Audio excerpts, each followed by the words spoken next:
Good afternoon, everyone. Hope you're all well. Wakey's in the chat. Sorry, I was a little bit delayed going live. I needed to set up the banners across the bottom with the lineups for each half. So yeah, just done that. Hope you can all hear me loud and clear, and everything's going well. Been up Cray Wanderers in the rain this morning, absolutely chucking it down. So was soaked through, but a good morning of football. Just had a little look at the lineups as well. A nice 4 at the back for the first half. So looking forward to that. Cheers, mate. Needed it. I was getting a lot of comments on the old haircut. I'm not really bothered by the trim, to be honest with you, mate. I'm not. But yeah. The boy chose this one. He went for a load of pictures and said, that's the one my dad wants. So I said, okay, we'll go with that. So you can put that down to Albie's choice with the old haircut. Mark Watson, good afternoon. Danny Marsh, cheers, mate. Appreciate that. You can watch the game for today on West Ham United's YouTube channel. That is where I will be, I'll be watching along.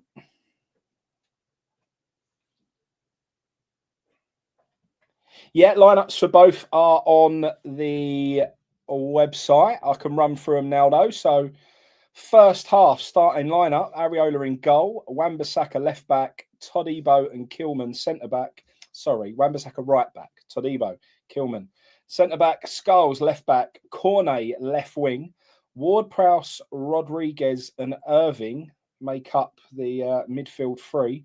Bowen wide on the right, and then Fulkrug down the middle on his own.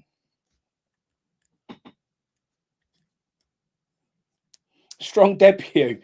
Mate, I've been doing this sort of stuff for a long time. It may be first on Hammer's Chat, but certainly not my first rodeo with a watch-along. So you can watch the game live, everyone, on West Ham United's YouTube channel. Yeah, second half lineup is different to the first. Fodringham in goal. Mavropanos Aguerd is back. The return of Aguerd and Cornet today going to be very interesting. So Aguerd, then Casey and Diouf, Potts and Orford, Souček, Lucas Paqueta, Guilherme and Marshall up top on his own. Looking forward to seeing Marshall in that team, actually.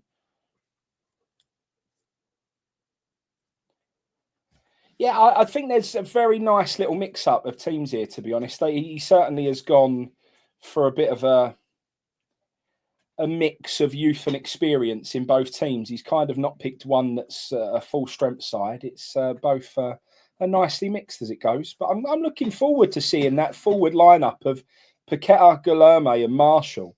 I think that three is looking good. Mark Frankie in. We're here to stay forever. Cornet's offside already. I mean, just being on the pitch, mate, is a positive. No, not Gio, unfortunately. That's Paul in the background. He's behind the partition wall in the back. Yeah, I'm still not convinced by Cornet coming back, to be perfectly honest. But we'll see. We shall see. Every man deserves a chance and all that. Aguerd as well.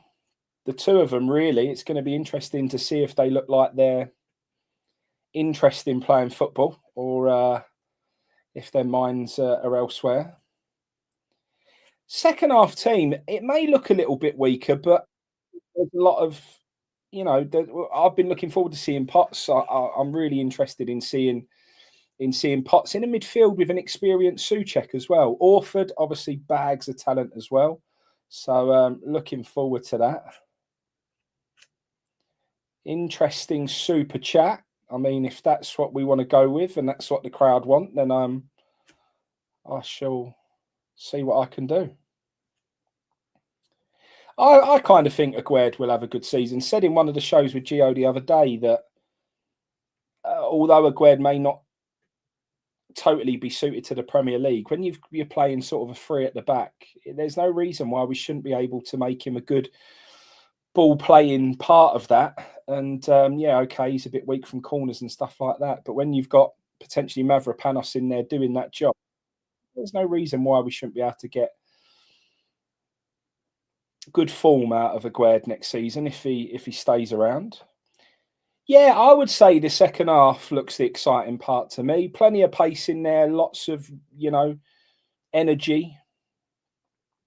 Formation in the first half looks like it's going to be a 4-3-3 at the moment. But we shall see when they line up. But that's how it's looking. Definitely a flat 4 at the back.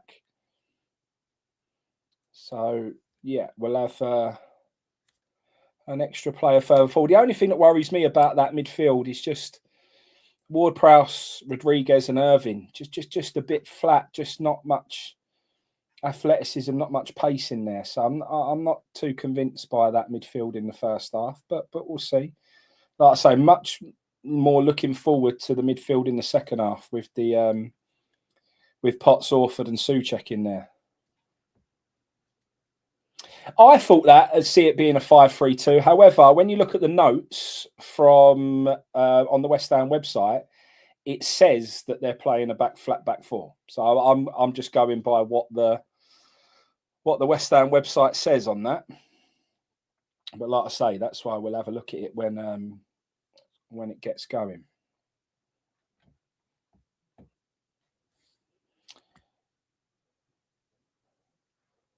Yeah, I mean, there's definitely some in and outs still to come for sure. I don't think we're anywhere near knowing. I think it shows today that we're sort of splitting it up a little bit and not focusing on one particular full strength side. A nice mixture of youth and experience in there. So both halves are going to give something different. So yeah, looking forward to it.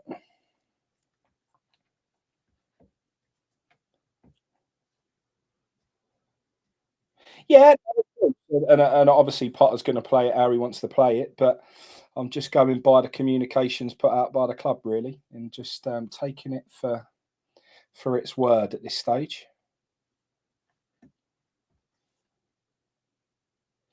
Yeah, I mean, it does show the lack of depth that we've got in the midfield there, doesn't it? Absolutely. We know that's where Gio's been banging on about that for a long, long time at the moment, how important the midfield needs to be strengthened. So, yeah.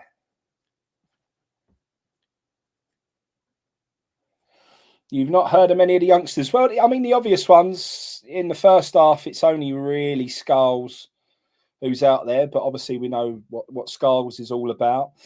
Casey, probably one of the ones who is tipped to be potential knocking on the first team door.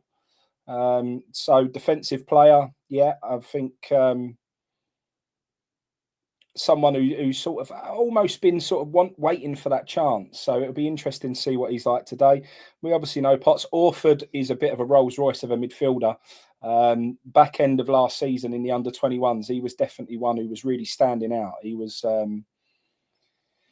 yeah, I did get my haircut. Absolutely. The boy chose it. He went in with a picture and said, I want Daddy to have this one.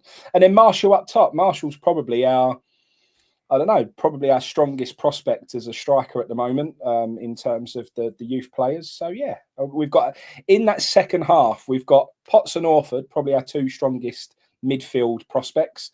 We've got Marshall's our strongest attacking prospect, and we've got Casey, who's probably our number 1 defensive prospect. So you're kind of going to see the best of the best in all positions from our youth in that second half. So, yeah, that's why I'm kind of keen to see the second half, because we're going to see what they've got. And then mixed in with that little experience. If you've got Souček alongside Orford and Potts, I can't wait to see that.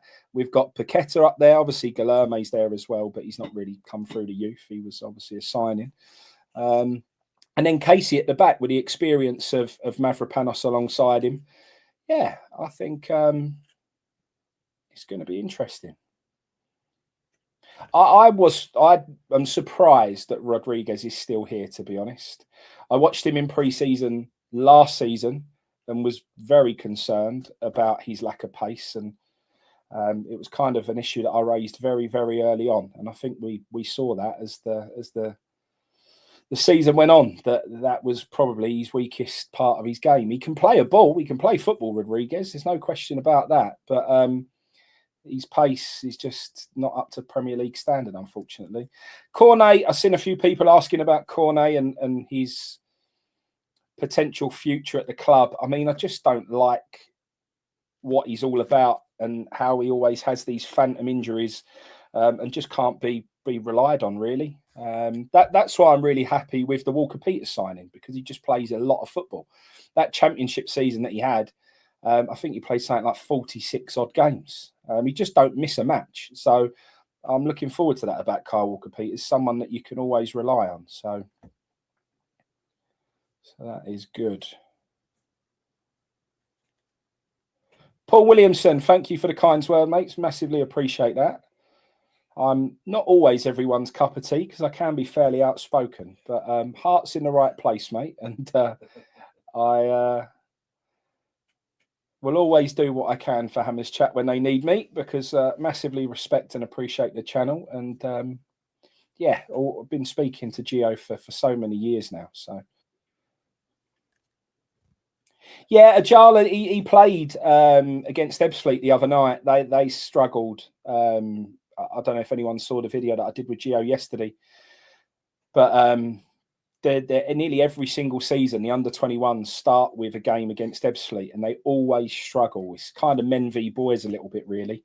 And I had a chat to a few of them last season when the match finished, and they always say it's always a really tough starting test for them. So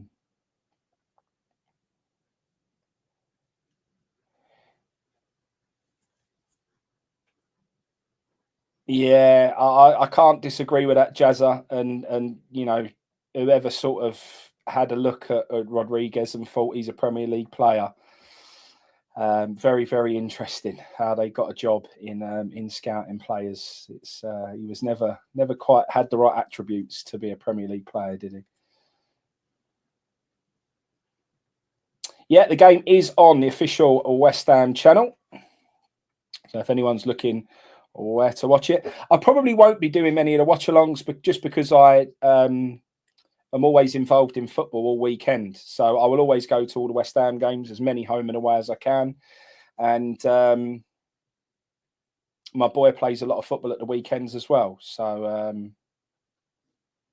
yeah, probably won't be doing many. But if there is any that I'm available for, I would be very happy to jump on.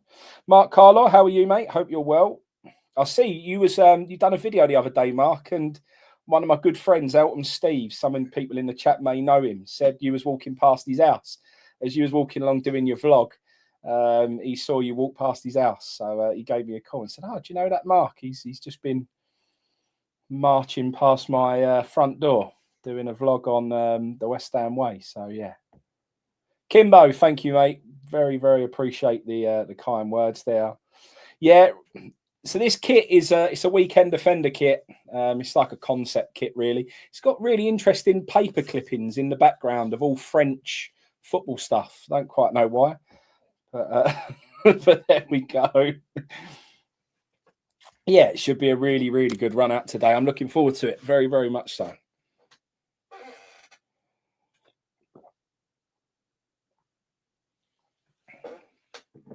Yeah, absolutely. Football's back. Weekends just ain't the same without football, are they? This weekends are made for football.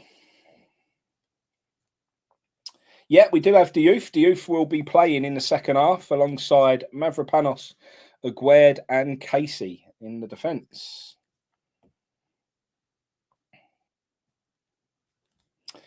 Yeah, D Marsh, absolutely. Would hugely appreciate it if people give the video a like, and also if you're not subscribed, give it a subscribe as well. Kent Hammers, how are you, mate? Very, very long time. Very, very long time. I kind of miss the days when I was doing videos with Baz and you was always in the chat, mate. It's really good to see you again. Yeah, and absolutely, you can't take too much from pre-season. Certainly is not the foundation of whether you're going to have a good season or not. However, you can take little bits.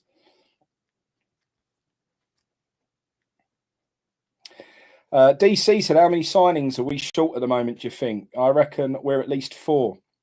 Yeah, we was having this conversation with someone yesterday, and he said if you signed Harvey Elliott, and we all know the Harvey Elliott situation, but say we was to sign him and didn't sign anyone else, would we be happy? And I kind of asked the question whether or not, how long would we then not sign anyone else for? And does it mean everyone else stays? I mean, if we keep the likes of the Paquetas of this world, and we brought in one more midfielder to try and, you know, just give us a bit of reinforcements in midfield, and it was a starting midfielder, I'm not too fussed. It, it would need more signings come January. We couldn't go on a full season with just 1 or 2 more. I think probably 4 is probably about right. I'm getting more and more nervous again, though, all the time. Fulkrug is being this beast, and I'm so happy that he looks like he's right up for it this season. But it is giving the board an excuse not to sign a striker again. So I know I'd have loved to have seen Earthy play today. Absolutely. Got a few messages about that. They'll be coped outside the front door. Too funny, Mark. Yeah, I did see the Somerville interview. Yeah, Tim Beardwell. Nice to see you, mate. Yeah, Baz is doing really well. Baz is now an ice cream man.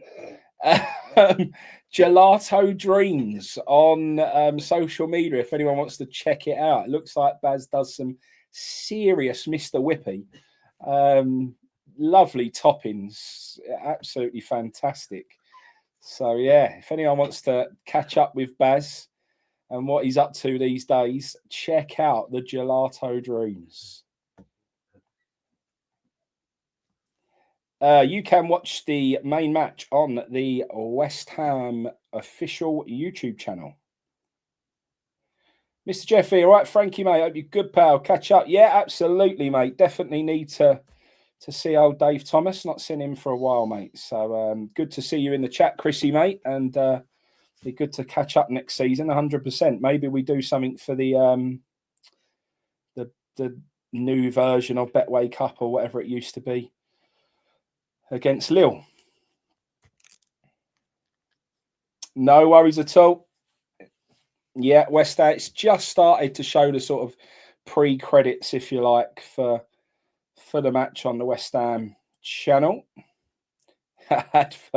Yeah, they plug in the new kits, getting as many sales in as possible, aren't they? With the old Boyle Sports. To be fair, I'm looking at the chat in the YouTube channel. Every other comment is about Mohamed Judas, and then the rest are all about how they like the kit. So it does seem people are fond of the new kit. Oh, everyone's saying, thought we had a new kit. They're still plugging the old one. I'm guessing there'll be a big old sale on that. Yeah, a few people in the chat again mentioning about the second half and seeing Guilherme and Marshall up front. I mean, that should be a very energetic, very lively forward line in the second half. So definitely looking for that.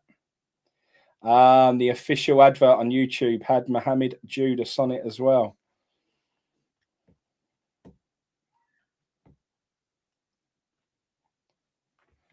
Stream starting soon. Just going to go over to the West Ham website, see what they've got on here, see if there's any news. Keeping an eye on Grasshopper Club Zurich, gives us a bit of an overview. Won the league in 1978.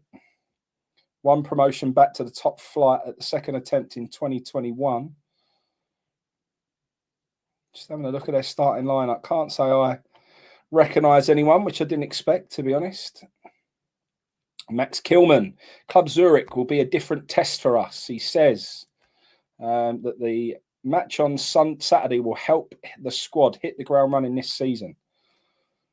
You think it's been a really positive camp, said Kilman.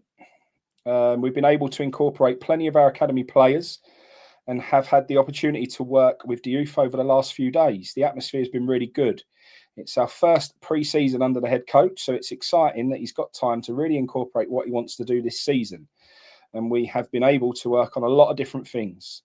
We have a lot of time and we've been working really hard. So I think we'll come off a good week with a positive result and looking to progress further into pre-season.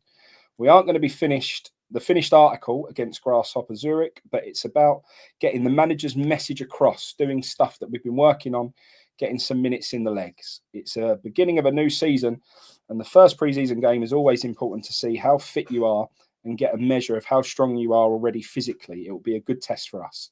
They're one of the most successful clubs in Switzerland, and we're looking forward to playing against opposition from another country as they're different playing styles. When you come back into the Premier League, you'll then be more adaptable to different things that are thrown at you in different games. So, I mean, Matt Gilman's saying all the right things there, really, to be honest. A bit of a test, want to look good, making a bed for himself there, that we need to come out and give a good account of ourselves off the back of what he said there.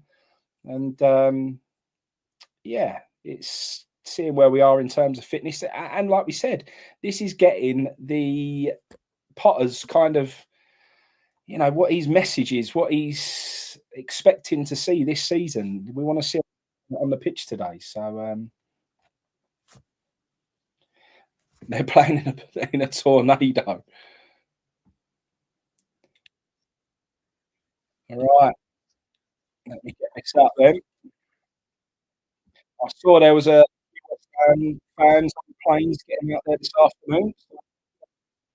Good support out there. Yeah, it is a snail's midfield again. It's going to be a very slow midfield, this one. Yeah, very, very blowy. Look at them. They're very, very testing conditions. Even more reason to get the ball on the floor, though, and play football.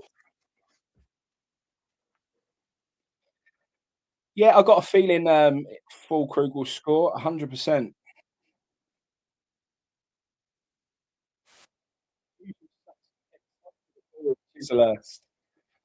Nice one, mate. Love that. I was only round the corner this morning. I wasn't far at all. Well, of course, anyone was better than Roberto. You can watch on the West Ham YouTube channel, the official YouTube channel showing it.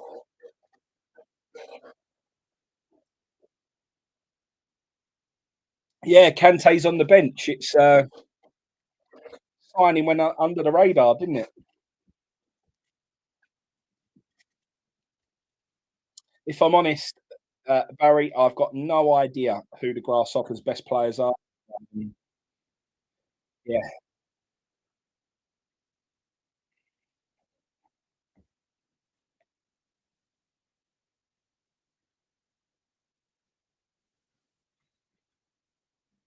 yeah, the comment not being very complimentary to him at the moment. He's saying how they haven't won a league title for a very long time. So, a multi-sports club.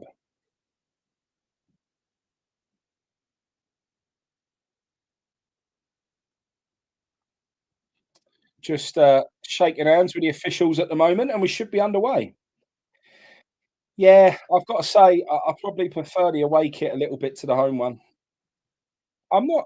I mean, I'm not too disappointed. I mean, we know what to expect from Umbro now. They're never the most inventive or the most creative kits. Yeah, unsponsored. I saw that. Yeah, Reese. You know what? The away kit's definitely grown on me. It's actually quite a smart kit.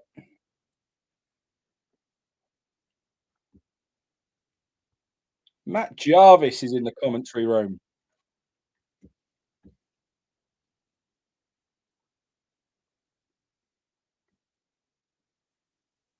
All right.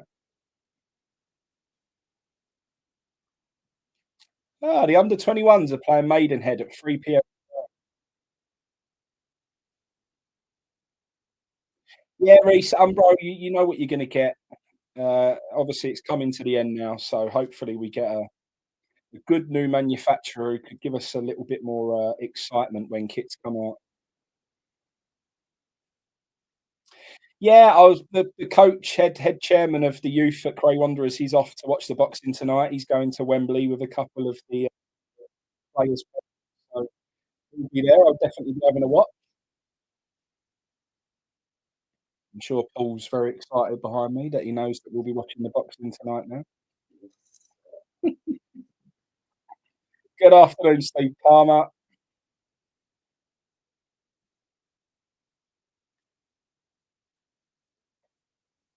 Andrew Phipps, hope you're well. Taking the desk for today, mate. Why not? Here we go. We're underway. Football's back.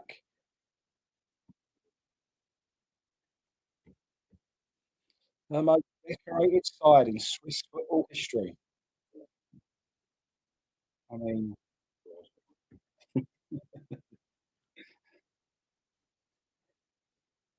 yeah, Reece, you're right. You're virtually in the middle of the pitch there, aren't we? It's quite hard to get a read on the refs getting in the way. Yeah, the camera's awful.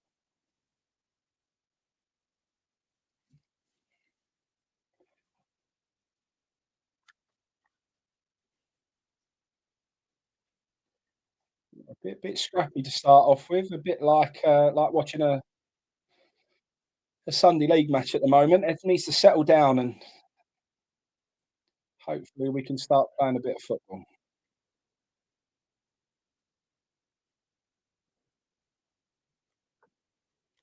Yeah, it's going to be interesting to see Tadibo. We definitely need a bigger season from him, but he's familiarised himself with the Premier League now.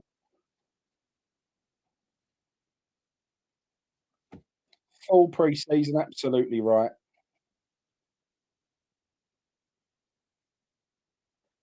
I know the cameras at pitch level and the zoom is very interesting. Football down the right-hand side, unlucky there. Wan-Bissaka linking up with Bowen,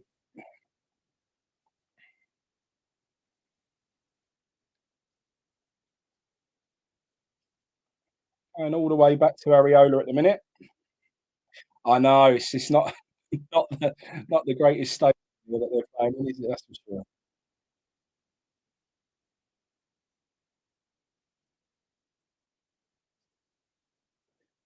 Matt Jarvis telling us about how much he enjoyed pre-season, probably because he actually got to play some football. He didn't play much in the normal season. James Ward-Prowse on the ball here, looking out wide for Bowen. Bowen's playing very much wide on the right at the moment, which we kind of expected with Fulkrug down the middle, but kind of where I prefer Bowen to play, to be honest. I've always felt he's better off the right than he is down the middle.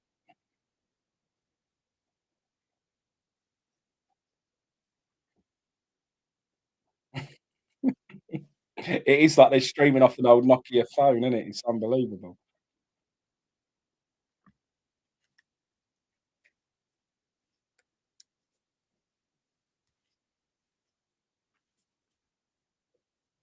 Yeah, Sean, I know what you're saying, mate, and it is what it is, and I do get that, but it's an hard watch, isn't it?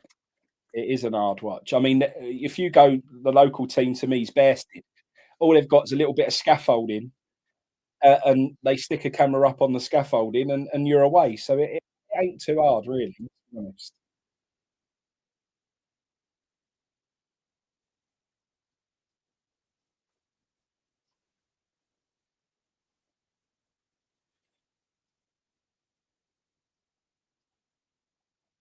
Kilman. They're breaking down the left-hand side here. They've got a sniff. Areola hesitated. Oh, Areola's trying to save it with his hands outside the box here. That was a really iffy moment. That I don't quite know what Areola was up to there because if he had saved that with his hands, he'd have been in trouble.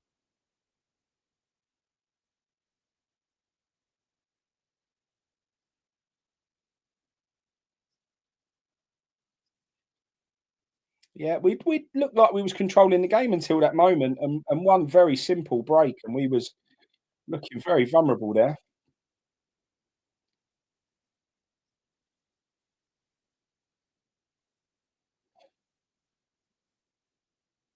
I mean, that's what we expect from Tadibo. Very calm on the ball and making good decisions. He's doing well there. Tadibo, that's exactly what Tadibo for there. Just very calm, getting the ball moving out of defence. Good decisions.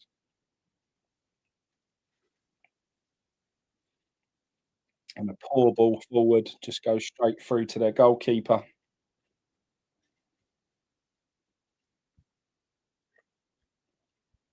Maxwell Kone.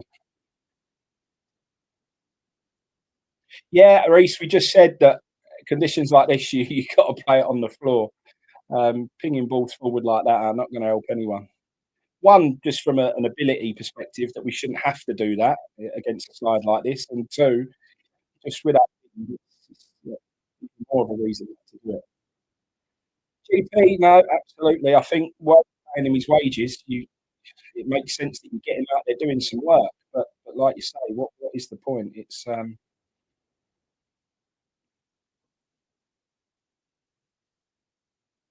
really and truly, with the two defenders here in Tadibo and Kilman, we should be able to play the ball out really well from the back. Wan-Bissaka drifting past their left back there, which was really good.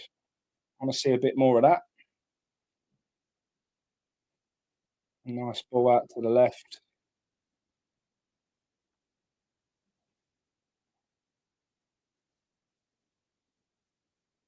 That's better football. Taking control of it here in the midfield. James Ward-Prowse now driving forward out wide to Wan-Bissaka, who's got right up high. Bowen has sort of drifted into the middle there to give us a second attacking option. Ward-Prowse with a cross, but easily taken by the keeper. Poor cross that straight into the keeper's hands. He was in a good position there as well.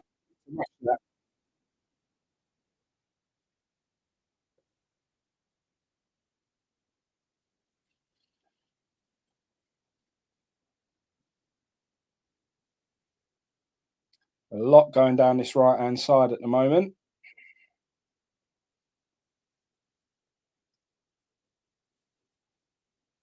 Good ball from Wan-Bissaka. Again, bit of a weak cross from James Ward-Prowse again.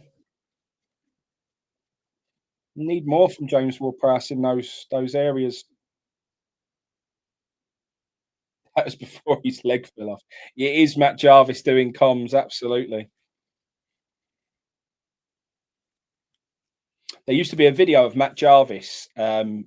It's gone now. They've deleted it from the server. I think it was with a Daily Mail, and they used to do like a kick up and skills competition.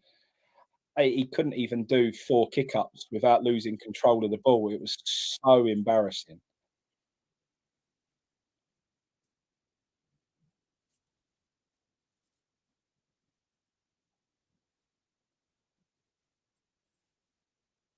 Matt Jarvis starting to blame the pitch at the moment. I'm not sure that that's any excuse.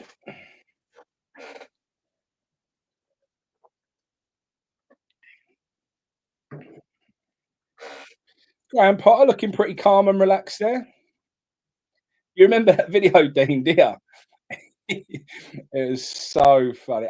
Look, Matt Jarvis is a very, very nice man, very humble, an absolute gentleman. But yeah, doing kick ups and doing skills and all that sort of stuff, definitely not his strong point. Yeah, Areola's gone for another wild haircut, hasn't he? It's all over the shop. It's a bit weird to have an haircut like that when playing in goal. It seems to be blowing all over his face. Not sure that helps when the ball's coming flying at you every 5 minutes, but there you go. Good ball into the middle there. Ward Prowse gets it forward to Fulkrug, but keeper's quick out and deals with it really well. Oh, Areola's come for a wander again.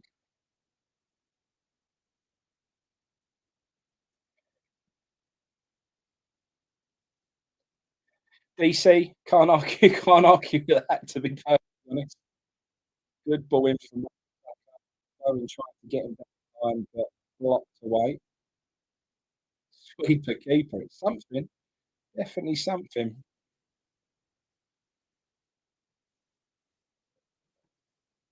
Ariola looked like a streaker. He certainly didn't look like a footballer. Yeah, I want to see us switching the play to the left a bit. Want to get Skulls involved. Yeah, it's good football.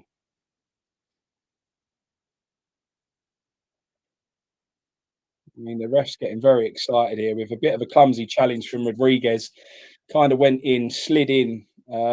Again, just too slow. I mean, the ball was there to be won, and Rodriguez didn't get anywhere near it. Had to slide in, and yeah, ref's having to have a bit of a word and tell him to just calm himself down.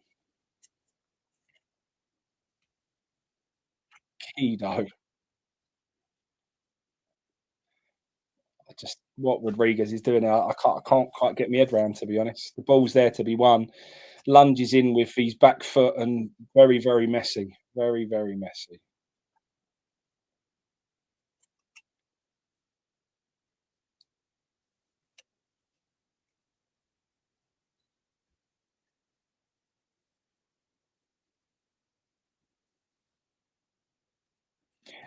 Andrew, you probably not far wrong there, mate. Probably not far wrong at all. I like to see us put them under a little bit more pressure here, be a bit more direct, and just get that ball forward quicker. Because there you go. See, higher up on them here, they're not at that level.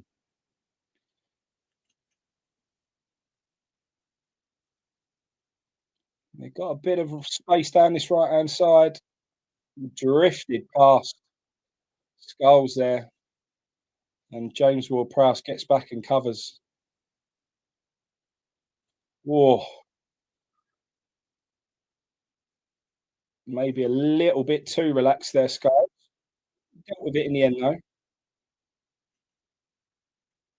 That's a good ball forward to Wan-Bissaka. Great.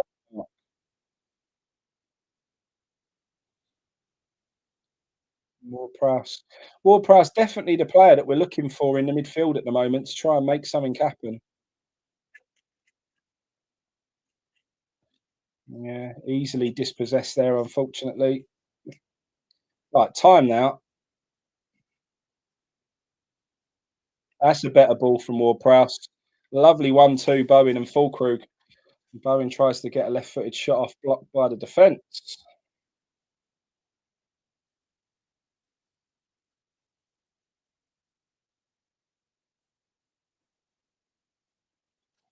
Defence quite happy to get nice and high here. I like that.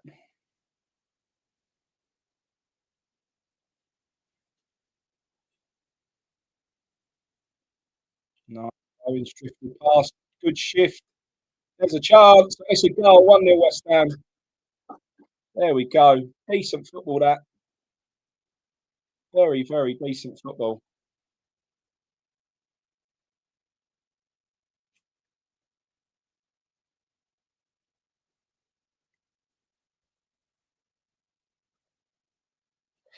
Yeah, Ward-Prowse is definitely looking like he's playing on the front foot, head up. We was looking for him to link things up. Kept playing that cross, wasn't really happening, and then he quickly switched it up and just tried playing a simple pass into the middle, and that's where the goals come from. So yeah, Ward-Prowse done well there, mixing it up. Very nice finish from Andy Irving. Yeah, Owen done brilliant there. Drifts inside so well, and that's why I love him off that right hand side. He's too central, and he's playing on the shoulders of the last man. You take that sort of away from Bowen, and that is his strength. He's great at drifting in.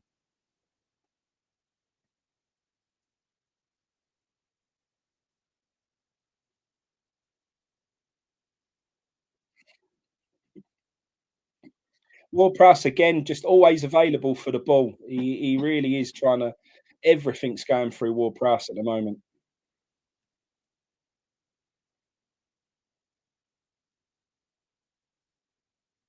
It is, Steve. Absolutely right. That is Bowen at his best, cutting in from that right hand side, making things happen.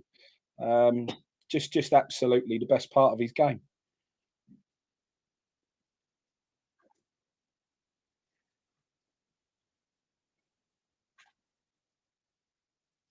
So Bowen cut across, basically teed up Irving, and Irving just put it in the far corner. Irving's goal, assisted by Jared. Yeah, look, I'm going to very much so, just well, we want to see this from Ward-Prowse. This is exactly, you know, what he's good at and how we need to utilise him. But he'll have so much more time on the ball today compared to when you play Premier League football. So you can only sort of take it with a pinch of salt at the moment, a little bit. It's good. Yeah, positive about it. He's looking bright and making things happen. And like I said, I love the way Ward-Prowse was trying to get a cross in, trying to sort of always do it, but then he's gone, look, that's not working. He switched it up, tried to get the ball into feet, and that's where we've got some success. So I love the fact Ward-Prowse has sort of acknowledged that, yeah, something that he's trying is not working, and mixed it up. So, and that's where the goal came from. Yeah, the game can be watched on the West Ham United official YouTube channel. And I think it's also on the Grasshoppers YouTube channel as well.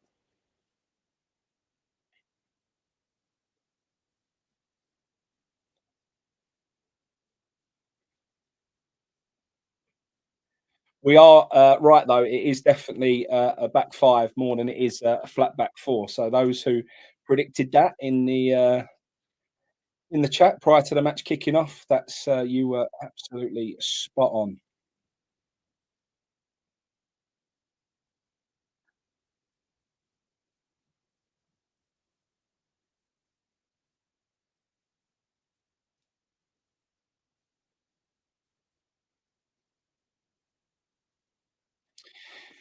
Way off it, mate. This grasshopper team is yeah nowhere near the standard.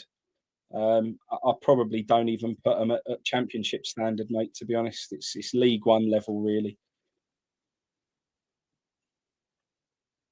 I won't be doing any more of the watch alongs now, unfortunately, because I so many of the matches are normally I'm not in a way. So no, unfortunately, watch alongs won't be for me. But if there's any evening games that I'm not going or I can't get there for whatever reason, then I'm always happy to jump on.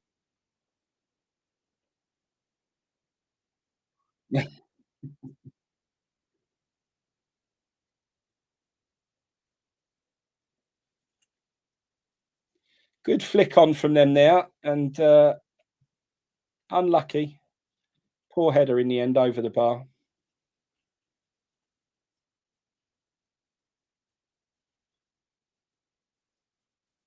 Yeah, I'd say this is very early stages.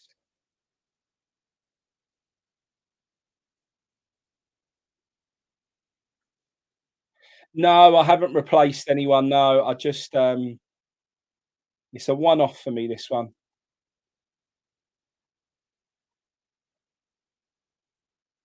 I go to all the home games, and I'll go to as many away games as I can next season. So, as much as I'd love to do it, I just can't because I'm always at the games.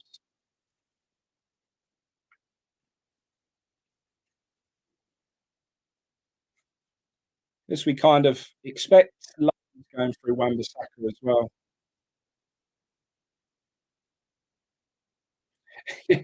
Everyone's mentioning Ola's new haircut. I don't think anyone can quite believe can't believe the Barnet that he's got. It just don't make sense for a goal to have long hair like that. It just get in your way.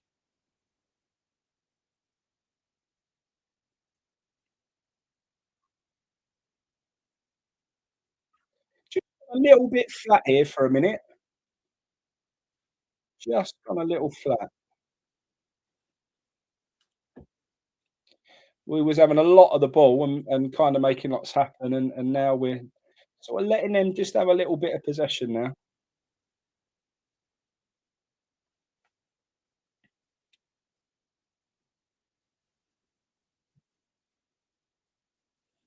Yeah, full crew completely just uninvolved at the moment, just not seeing any of the ball at all.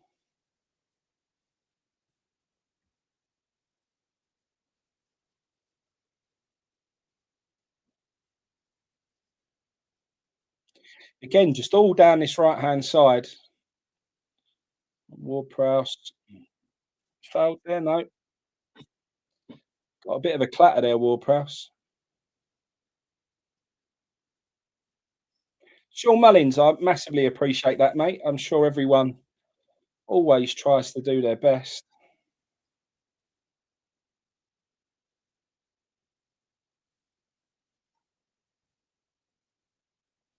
I mean, Falco's trying to come deeper and affect play, but he isn't really. So Debo having a very steady game so far. Someone that probably the spotlight's on a little bit, and been very calm playing the ball out of defence, but also he's been positionally very good and stopped them attacking on a couple of occasions now. So yeah, Debo looking good so far.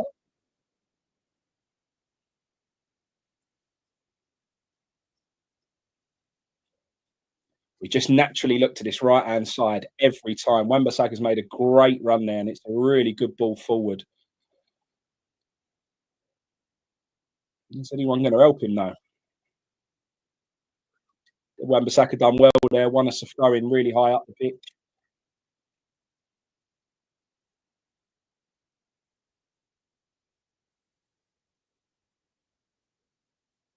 Well, Ward-Prowse was there again, though. Ward-Prowse always available, always an option, and yeah, very willing in this half. It's good.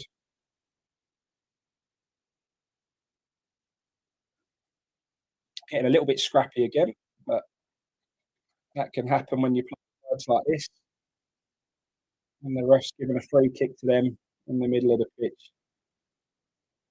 Yeah, Cornet is playing, not doing much. That left-hand side is totally abandoned at the moment. You wouldn't think that we had a left side of the pitch right now.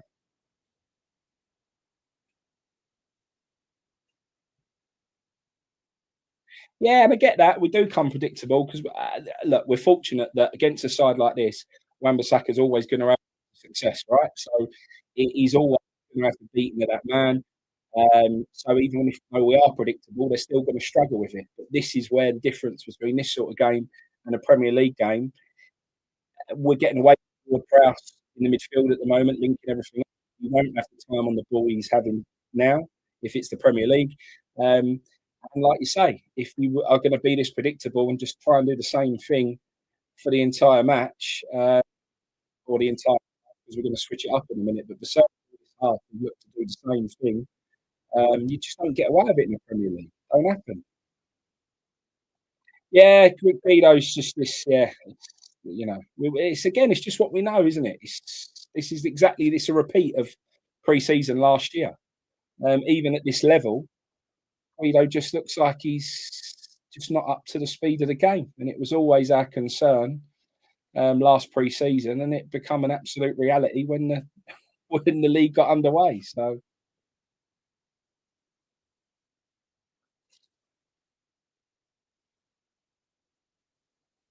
again, Tadibo straight to Wan-Bissaka.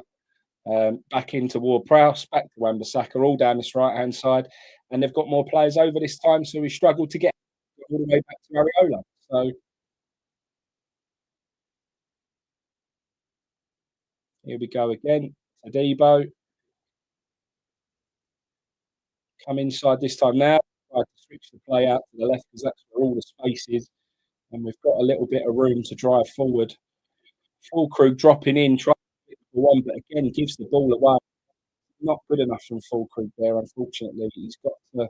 You're going to hold that play up there, and you're going to drop in. You can't just flip the ball on like that. It's no good. So I haven't seen the games with the Arsenal shirt. It's definitely a five.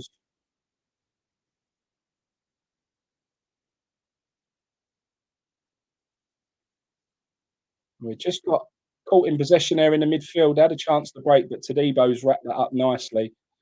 And a lovely ball from Tadibo. See, that there is Tadibo and what he can bring to the team. Just nice, simple, just good football. No panicking, just composed, and keeps us in possession. No need to hit the ball too long. Just a really good quality pass, and then gets us out from the back. That's really, really good football from Tadibo. That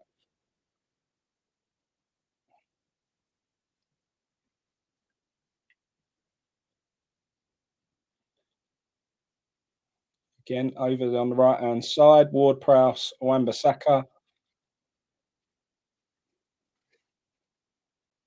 And then back to Wan-Bissaka, looking to try and get out down the right. Yeah, I didn't have any major issues with Tadibo. I mean, he weren't quite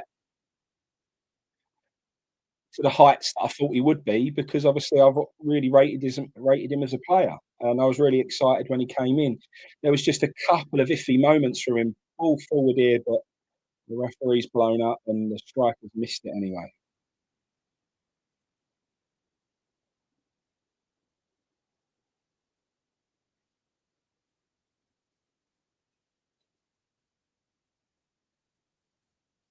Guido wants to take the free kick from the back, so he actually has something to do without anyone putting him under pressure and beating him for pace.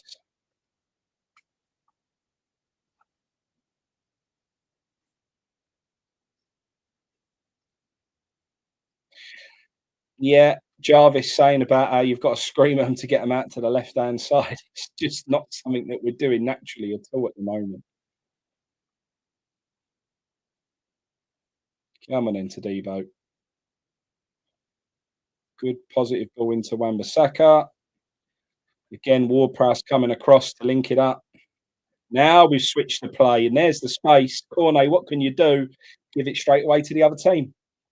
Cornet, acres of space, make a good decision, and gives the ball straight to them. Just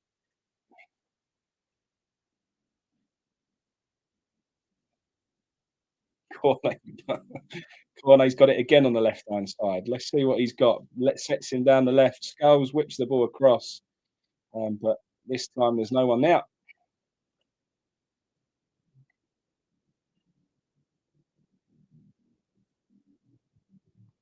Reese is up for a bit of a close-up of Diouf.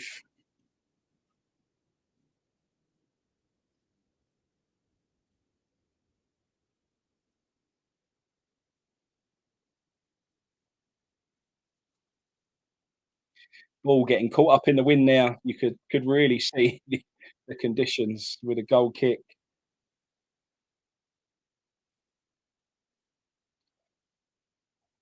Yeah, you can hear bit of space on the right-hand side for Grasshoppers, and Skulls does really well, gets across and makes the tackle. It's important for that Skulls because he's had a little bit of iffy moments down the left there, and they had a good break on. It was important for Skulls' confidence that he won that duel, and he did. So yeah, good.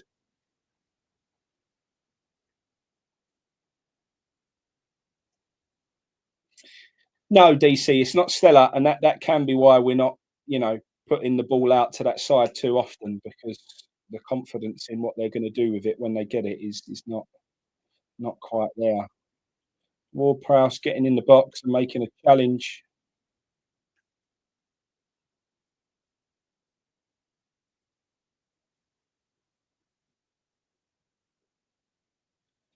All into the box, and Areola comes and claims.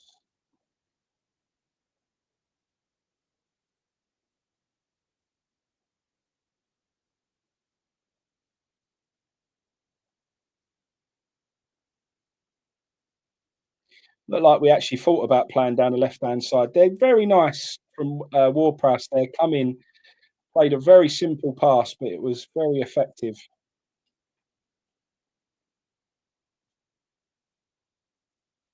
Cornet's taken a throw in, and it's actually gone to one of our players. So that's probably the best thing he's done all half.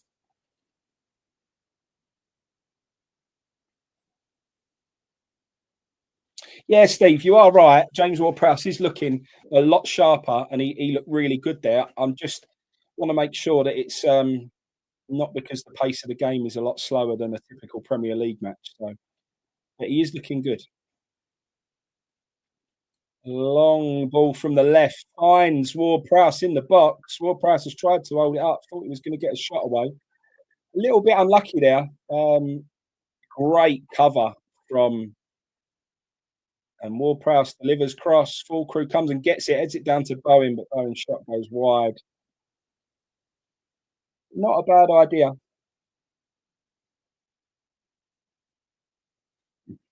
Gio and Gonzo, we love.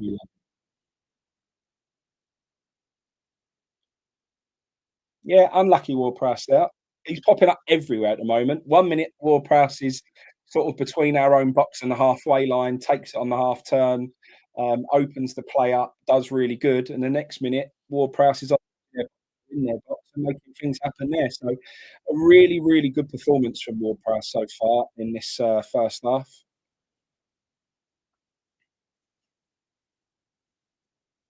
Owen's gone inside a lot more. Gary J, top man. Yeah, Bowen's drifted in a lot more. Started off very much wide on the right and was making things happen. We got the goal from Bowen on the right hand side, cutting across. But Bowen's really drifted inside now. and actually hasn't seen as much of the ball because of it. So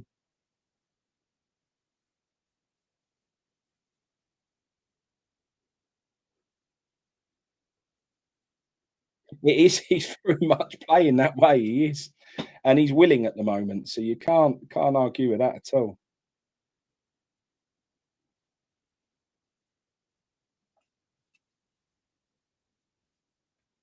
Oh, Potter's sitting there nice and relaxed,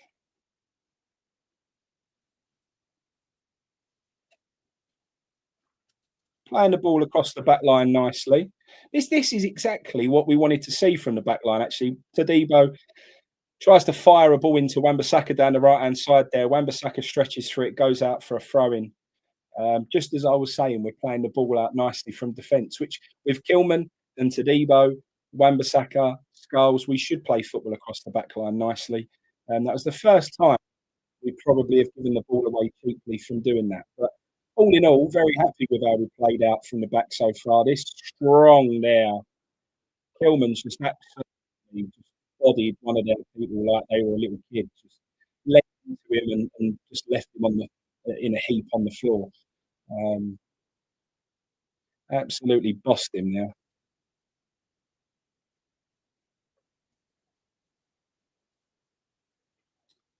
Guido, unlucky there, Guido. Come in, try to put the ball through the line into Ward-Prowse, and Ward-Prowse unfortunately couldn't get it under control. But that was probably the most positive thing I've seen Rodriguez do so far this half. Ariola quickly out to Cornet. Let's see what Cornet's got. Just turns around, flicks it back to Skulls, and now we're playing across this back line again.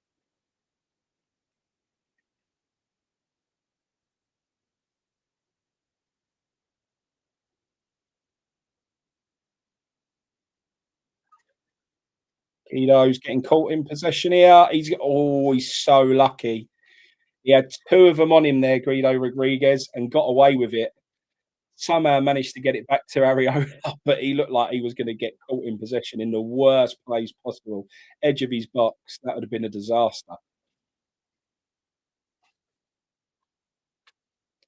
Sorry, everyone. I'm just signing Albie into Monday night technical training. You have to be quick because all the spots go. So it's small side technical sessions and first come, first serve. So I'm just signing Albie up to Monday night so he can be put through his paces.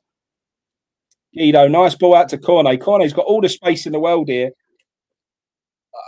Oh, Cornet's first ball in gets blocked easy. Can't believe what he did. He then does manage to find Fulkrug. Fulkrug tries to get a shot away, and unfortunately, it was blocked. The first ball from Cornet was terrible. Had all the time in the world, space to drive into, and basically passed it straight into one of their players. Uh, the second time, he did manage to get it to Fulkrug. Fulkrug tried to get a shot away, but blocked by their defence.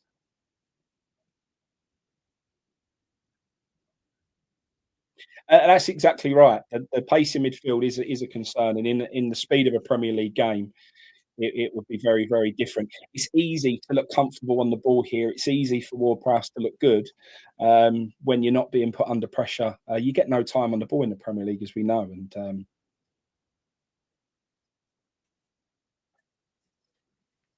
still yet to see Cornet really make something happen.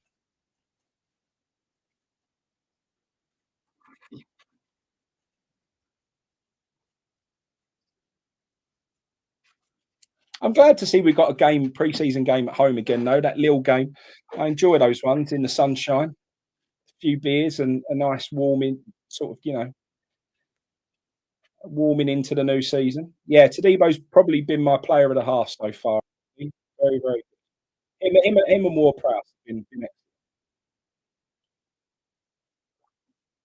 going out on this right hand side again now. I'd like to see more of that again. Hopefully, Potter's giving him the nod to come out this way again and start making things happen. Kilman out wide to Cornet. Cornet again, he's got all the space in the world over here, Cornet. Trying to take the player on, and he didn't get it off. Owen's come in and nicked it though. Unlucky. I'm not trying to be critical of Cornet either because of the fact he's been missing and not been around and stuff. I would love to see him come good because we could do with some speed and flair on that left hand side, but he just really not doing it for me so far. Uh,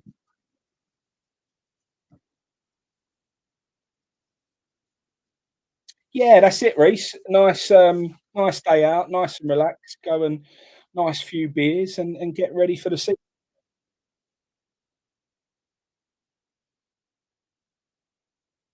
Stonewall penalty. There was no penalty there. Calls for a penalty there, but absolutely no, never in a million years. Tadibo covering really well.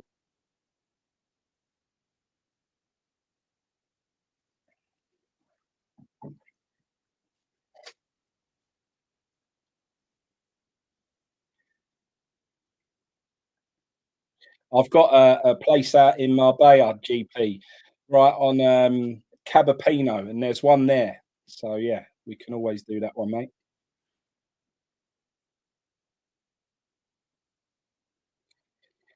Yeah, I mean, we're all hoping that Fulkrug has got this, got himself nice and fit and ready to go, but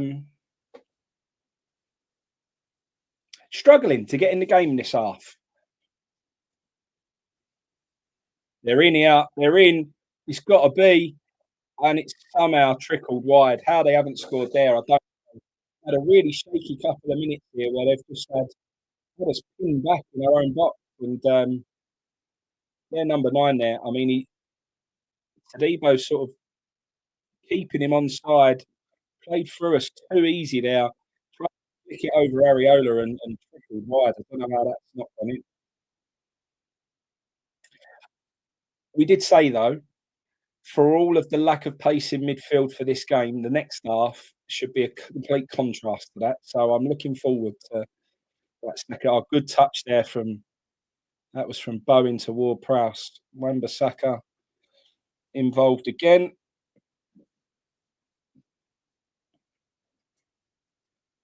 Nice football there from Ward Prowse, Fulkrug, and Irving. Wan-Bissaka dispossessed too easily there by their 28.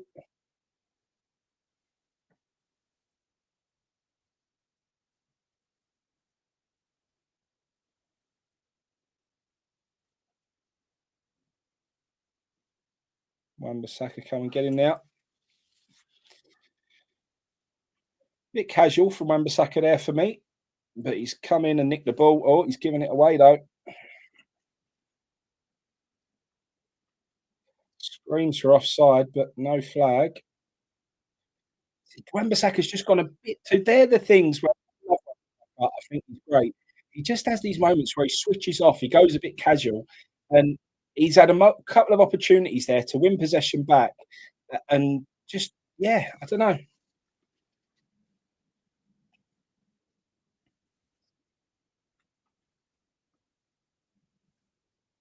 No, Tom, we've been really actually positive about James Ward-Prowse in this half so far. Him and Tadibo probably players of the half, and Ward-Prowse has done really, really well. But we're just putting into context that he's got a lot of time, probably more space than he'd have in the Premier League, and not being put under pressure quite as he would do in a Premier League match. But he's doing well, doing really well.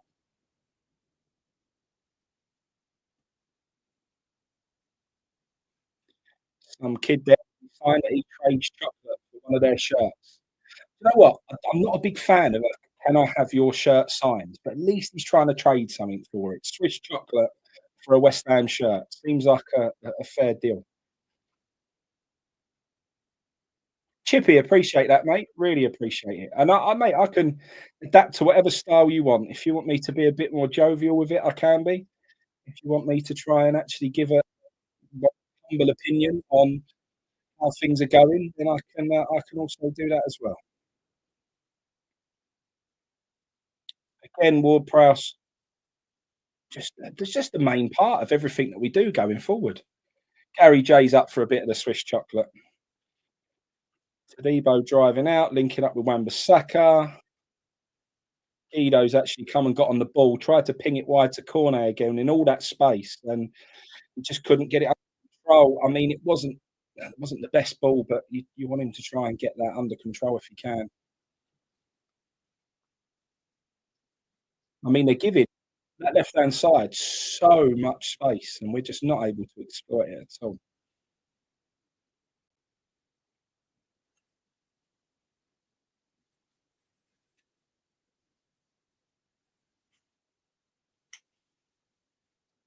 5 minutes to go. Mm, we've won a free kick on the left-hand side. Cornet winning a free kick there. I mean, there ain't a lot in that. There ain't a lot in that at all. He's just gone to ground. And we immediately switch it back across to the right and Wan-Bissaka.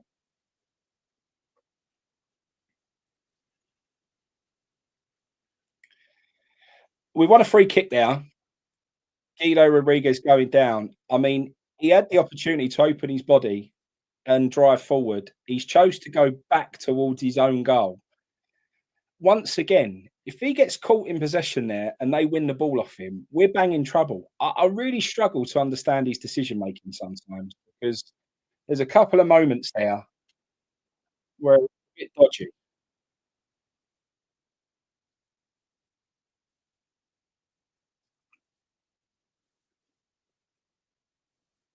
Yeah, I said it last pre-season, Tom. Literally watching it last season, I said I'm really worried about.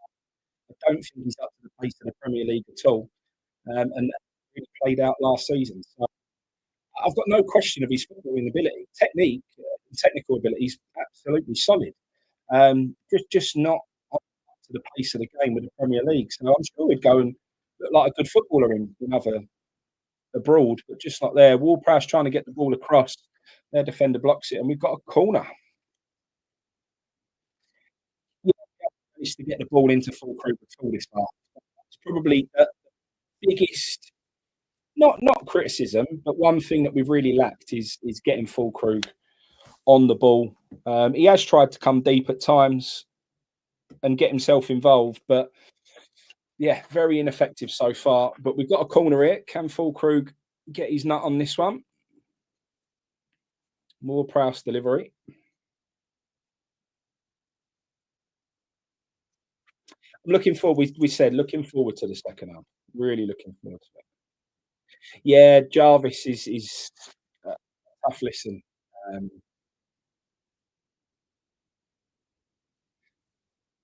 Delivery. Oh, Fulkrug was there, deep to Fulkrug. Fulkrug rising up towards the back post and did get head on it, but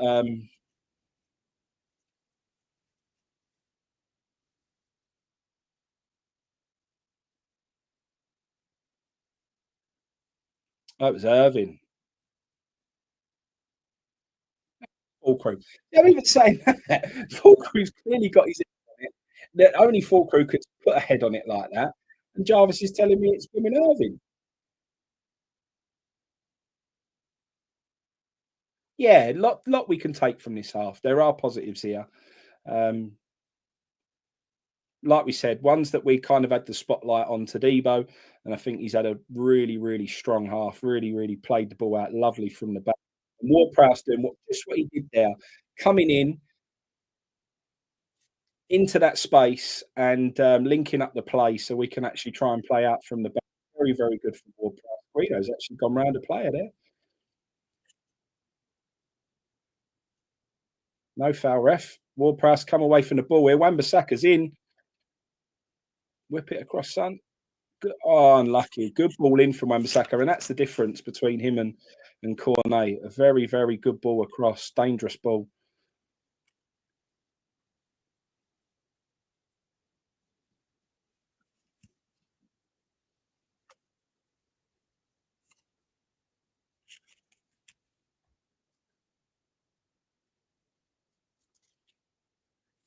I think there's nothing not to like about Irving. It's just is he the sort of player that's right for West Ham in the Premier League? I don't know.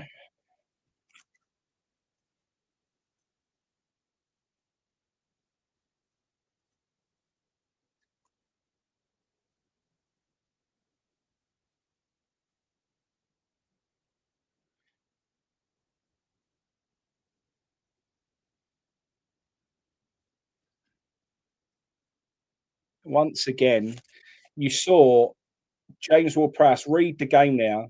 The ball's come out wide to Wan-Bissaka, and before the ball's even been played to Wan-Bissaka, Ward-Prowse is getting himself in a position where he can receive the ball from Wan-Bissaka so we can play out quickly.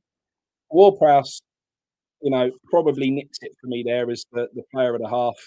Very solid from Todibo. That's half time now. But yeah, all in all, pretty happy with that. What's everyone's thoughts? How's everyone feeling after that? What's the positives and negatives from everyone? All right, let me just mute that, and I can give you all my attention now. Yes, Steve, absolutely right. We're definitely trying to play out more quickly. But that has only been possible because of Ward-Prowse. I think if you didn't have Ward-Prowse out there, I think we would have struggled to play out as quickly as we did. Ward-Prowse was the only reason that was able to happen. If you had Guido Rodriguez in there and maybe someone else, I think we would have struggled. Been playing in a half too much. Very fair comment. Haven't conceded yet. No, we've looked pretty solid at the back. A couple of times we were played through far, far too easily, but luckily they didn't have the quality to put it away. Negative is Areola's decisions. Positives is James Ward-Prowse and AWB. Hamilton, very, very fair comments there. Tom Davis, can't look too much into it, but something to work on the rest of the pre-season. Will be nice to see some of the youth playing. Absolutely. This is the half that I kind of was looking forward to. We've been all right. I think that's a very fair summary.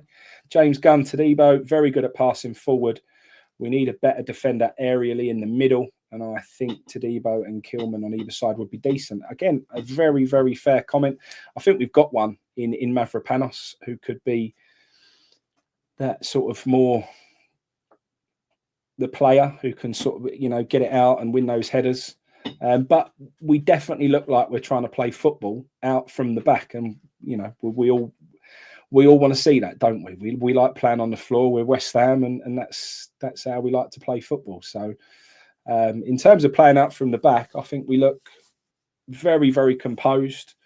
But you have to have that outlet. If you haven't got that James Ward-Prowse coming in, giving that pass, then we can't play out from the back. That's when we start to go side, and then we go back across again, and we go back across again. You have to have that midfielder filling in that we can get the ball, we can get that forward pass, and then he can get it out to Wan-Bissaka. So James Ward-Prowse has been massively important to us playing the ball forward more quickly in that half. Glad Cornetto is off the pitch. I can't argue with there. If we needed any, I guess, clarity on whether or not he's someone that we should give another chance to, I think that's probably him done, to be perfectly honest. Skulls have a lone son. I mean, he had a couple of iffy moments there, didn't he? I'm happy for him when he starts to get to grips and looks better. But I mean, they're not a good side, and he did look like he was struggling in a couple of moments there. So maybe Skulls needs a little bit more time. But obviously, we've got our new option at left back, so we're about to see that now. Oh, hang on, let me get my boy in for Tuesday. What else we got? Annoying things about games like this. We're playing with a back four when we know that's not. Well, yeah, I know that was more of a back five there though. It looked like a back four, and the club website said it was going to be a back four, but that was definitely more of a back five in the end there.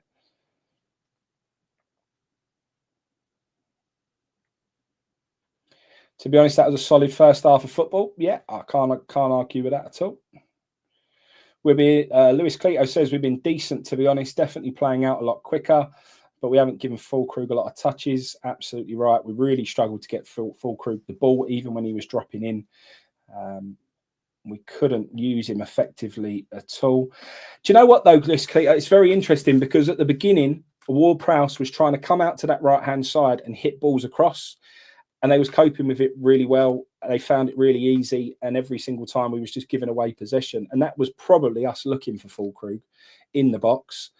When we realised that that was not working, we started to play the ball into feet more, but it was Bowen that we was finding in the box as opposed to Fulkrug, and that's kind of where the goal come from. So yeah, it's been a tough one with Fulkrug in that half. Actually, I kind of wanted to see that raw aggression that he has, that you know, and with all this commenting about how he's fit and he's looking well and he's ready and he's up for this season, shame we didn't get him an opportunity to put the ball in the back of the net, because that would have done his confidence the world of good. So Maripos could win headers, but that's about all he's good for. We can't rely on that. No, absolutely. But in a back three, there's a balance of everything, isn't there? Right. So plus Mavropanos, you know,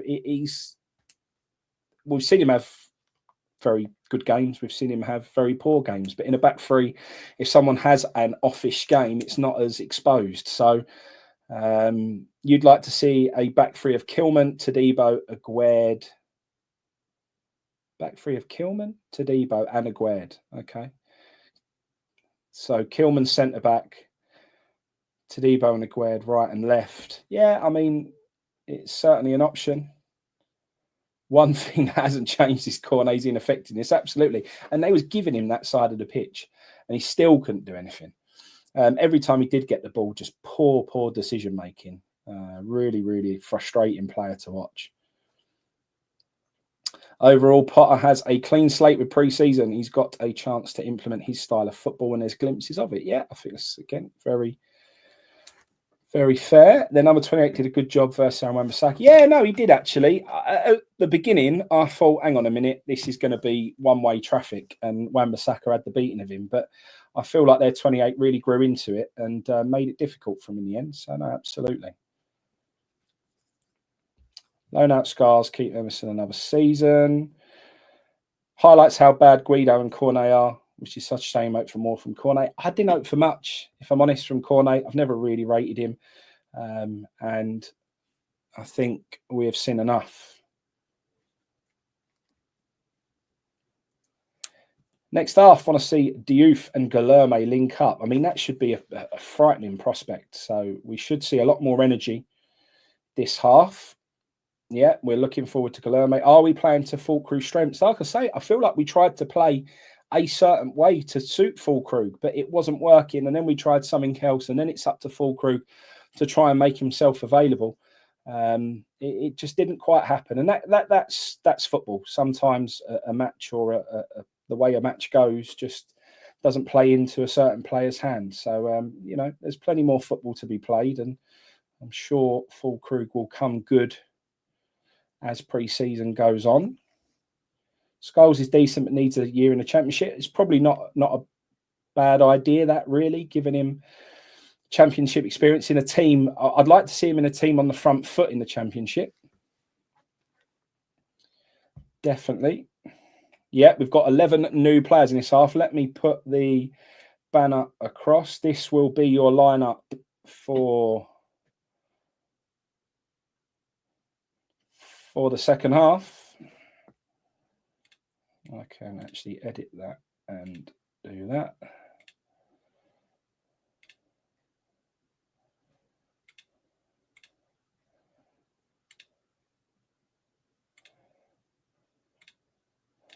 Sorry, I'm just trying to get that as a scroll across banner. There we go. Second half lineup across the bottom now. I thought Cornet had been sold. Unfortunately not. He's still very much here. Chrissy says, with Harvey Elliott, one other decent midfielder, out forward, we could be a blinding team. I've always said that, mate. I think we've got the foundation for a good team. There's just a few gaps that we need to fill, and it could be all right. Weather is absolutely terrible out there now. No one wants Cornet, not even Dagenham. Go and play with old Andy Carroll. I can't see Fulkrug coming good, just injured, I'm afraid. I was that last season. I believed that he was the wrong choice. and I couldn't see him getting more than 10 goals. And we had the bet with Gio. His injury kind of, I think, forced that. Would Füllkrug have got 10 without the injury? He might have just squeezed it, maybe. And that's why I was hoping this season. He looked fit, he looked ready, he looked like he was up for it. So yeah, he can come good, and I'd love to be proved wrong. Bowen looked much better cutting in. Not sure having Aaron Wan-Bissaka so high gets the best from Jared. No, I would agree with that. I much prefer Bowen on that right-hand side. We started off that way. Bowen was very much on the right-hand side, very wide. That's his best position for me. And then we changed it. We squeezed him in. We pushed Aaron Wan-Bissaka on. And like you say, there's only one player you want cutting in from that right-hand side, and it's not Aaron Wan-Bissaka. You want Bowen doing it because he's so good at it. It's the best part of his game. Potter had 6 months. Sean Mullins. Potter had 6 months to implement his style. Basically, 6 months pre-season, we were still crap. Can't see it getting any better. Well, let's hope that's not the case. How was the rest of the half after we went over? Well, Dean, it was all right. It actually went a bit flat towards the end, to be honest. Looking forward to renewed energy in this second half. Yeah, I'm looking forward to seeing Potts as well, Lewis. This is the half where there's quite a few players that I'm looking forward to seeing. We've got Marshall up front, looking forward to seeing that. Orford in midfield. Potts, Orford, Souček. Can't wait to see it. Really, really looking forward to that. Right back this half is it's either going to be. That's a good question. Maybe he's going to put Casey out there, unless he plays Mavropanos wide, which Mavropanos has played wide in the past. So that could be the other option.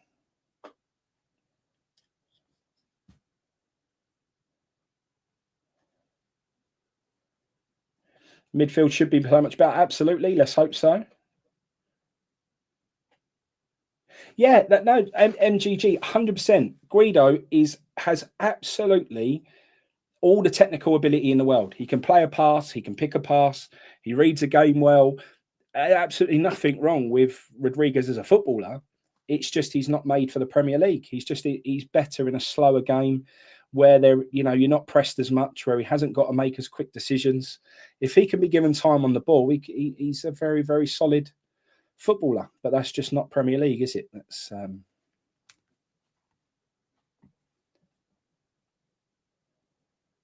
yeah, it's Mavropanos, absolutely. It's he has played there. He's played there a few times. So Jez, good morning from Los Angeles. Second half will be interesting. Good morning from Los Angeles. Hope you're well.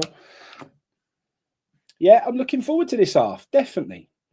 Can't wait to see it. Like I say, this half is a mixture of experience with Paqueta and Souček and Mavropanos and the very best young prospects that West Ham has got to offer. These are, if there are boys that are going to potentially squeeze their way into the first team, they're going to be on show in this second half. So we've got the best striker in our sort of prospect in this half. We've got our best midfield prospect in Orford and Potts. And then we've got Casey, who's our best defensive prospect. So all of our main boys are on show in this half, mixed in with the experienced players. It should be a good half of football. So looking forward to it. Mavro is just not a first team player. So the match is shown on the West Ham official YouTube channel. So it's all live on YouTube.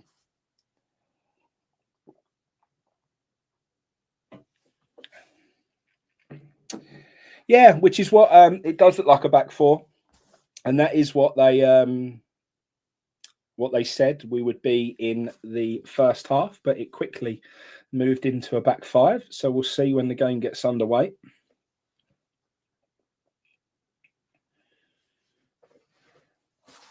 Yeah, it's always a tough decision whether or not you send people out on loan or whether you keep them in around the first team. I've got no problem with players staying at the club as long as they are seeing the pitch.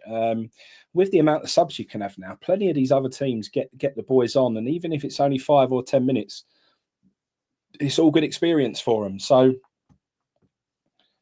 I just don't like it when they sit there and just are never used. That's a complete and utter waste of time.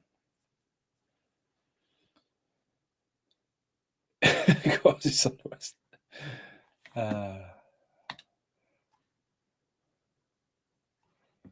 Right, let's have a look what's happening in the chat on YouTube. Someone's asking for the old badge to be back. I can't argue with that. Someone's asking what the Tottenham score is.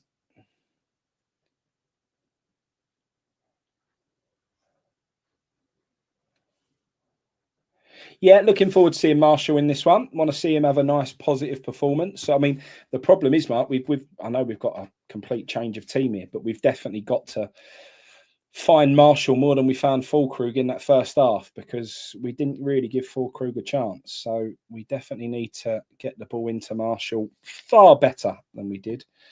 Can't wait to see Crescencio. Yeah, looking forward to that. Again, he's making all the right noises. Good interview with him earlier on. So yeah, fingers crossed. Potts is there on the pitch looking ready. All the boys giving themselves a bit of a pat on the back. Soucek's there with the young lads. Diouf's coming out to his position. All right, let's go. Looking forward to this now. Everyone seems to, even in the chat, we seem to have a refound energy. And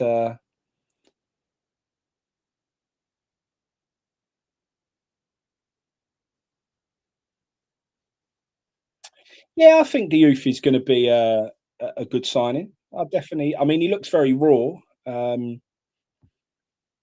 Just sort of bit of a ball in a china shop. He's just, yeah, head down and just go for it. So yeah, I don't mind that.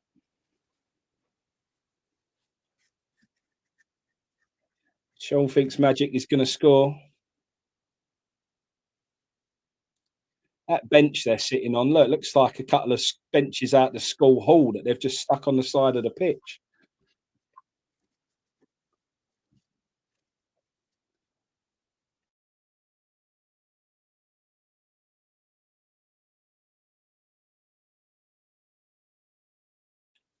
Right, we're underway. Let's go. Magic's coming and looking for the ball early. They push it hard. Ball into, oh, yeah. Freddie Potts a little bit shaky there. Let him warm into it. Soucek's on the ball in the middle. Lamp to ball right out wide to the right. Goes straight off the pitch.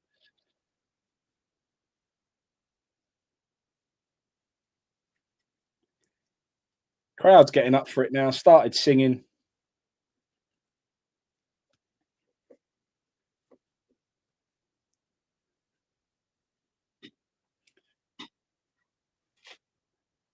Well, I'm interested to see how this back line compare to the one that we had playing in the last half, because I thought they were very good.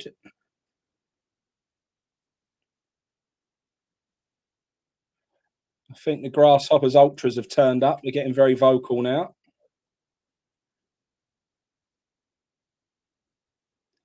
Very scrappy stuff at the minute. Very, very shaky.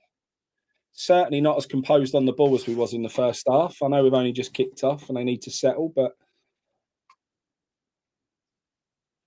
a long ball. Hit and hope. Oh, we're in. We're in here. Oh, what a goal.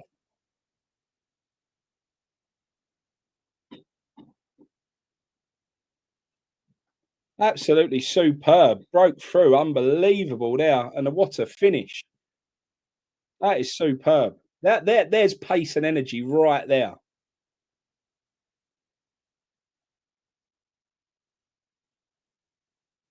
Yeah, lovely. Absolutely superb goal from Marshall there. That's a player with confidence and everything that we want to see from the strikers in the first half. You know, just that bit of pace, just get beyond, get a chance, and just absolute fantastic finish. That's a player with confidence who's loving playing his football at the moment, and yeah, exactly what you need.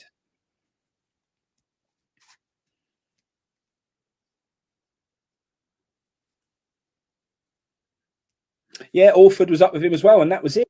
In the first half, when we was breaking forward, you sort of looked and thought, "Who's getting there?" Well, there was plenty of players up with him there. He had options from Orford. There was another player I didn't see who it was who was up there as well. But yeah, that's energy, that's legs, that's exactly what we need.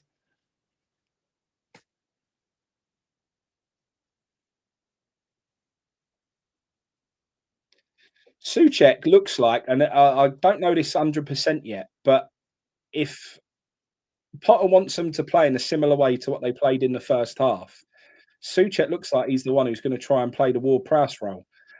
I'm not sure Suchek's got the legs to get out and do it. So it'll be interesting to see if he can. The youth very high here. Great ball across. Unlucky again. Much better decision. Much better ball. Again, pace. We was higher. We broke quicker. Good ball out from Alford.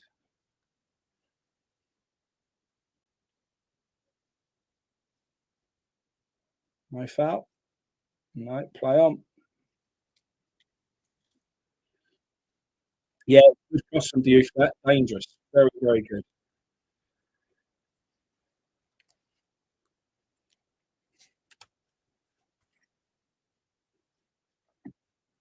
It is. I've got even the smile on my face this half already. Is this is just the football we want to see.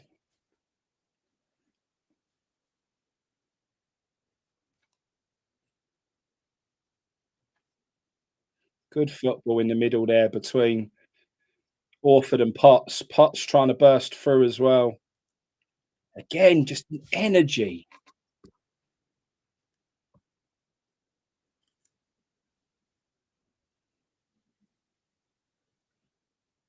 Or got down the left there, got a ball across, but easily collected by Fodringham.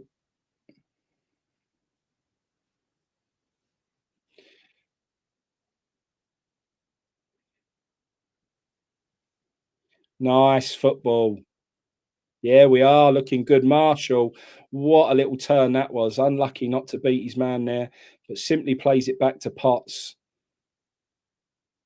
This is proper football. Go on, Youth, get there.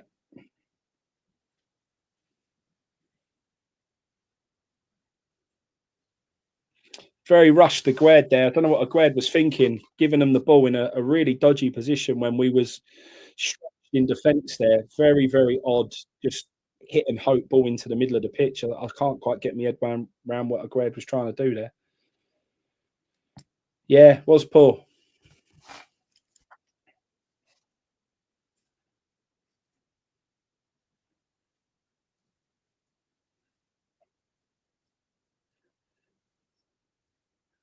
It's a great ball forward to Diouf. Oh, unlucky.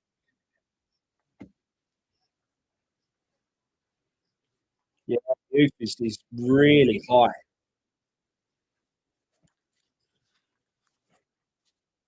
Marshall looks absolutely like he wants to stamp his authority on this and show why he deserves to be in around the first team next season. He's given a great account of himself so far. Oh, they're unlucky there though. I think he's been given offside, but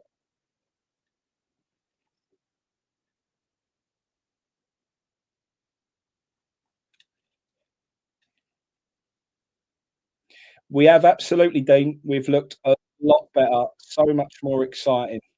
Playing still good football, still solid football, but with more energy, more attacking threat.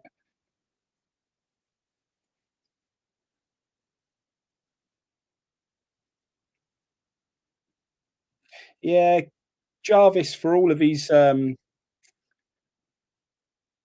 guess, not really the sort of commentary that I'm used to hearing. He made a very good point there that Guilherme is asked to be a wing back in this half, and it's not really what he's used to. But you've got to take one for the team sometimes, and if that's what the manager needs of you, then you've got to come in and you've got to do it. Aguero really needs to put in a. Oh, what a ball that is to Diouf. Diouf high again, another good ball across along the floor.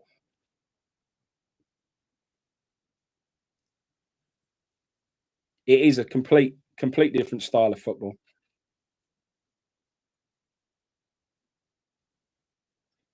Yeah, Aguerd needs a similar performance to Debo in this game, in this half. I want to see him show what he's all about, similar to how Tadibo did. Out wide again, Diouf. We're all down the left this half. We was all down the right in the last half, and this half it's all down the left. Playing some lovely football in the middle here, really linking up nicely. Paqueta's helping that, coming in, but the youngsters are doing fantastic. Souček tries to put a ball across, don't quite get there. Potts had an opportunity to get a shot away. It wasn't a very good one. Yeah, chicken run, exactly what we expected. More energy, more pace. Just is better to watch. And they're broke on this here, though. We look a bit shaky. Got a shot away, unlucky. Diouf's covered, though. I want to see that. Would Diouf be in the right place when we're on the defence? He's been brilliant at getting forward so far, but is he able to do the defensive work? And actually, there, read the game brilliantly and was exactly where we needed him to be from a defensive perspective. So Diouf, not just good going forward there, he's shown that he can defend and be in the right place as well. So that's good.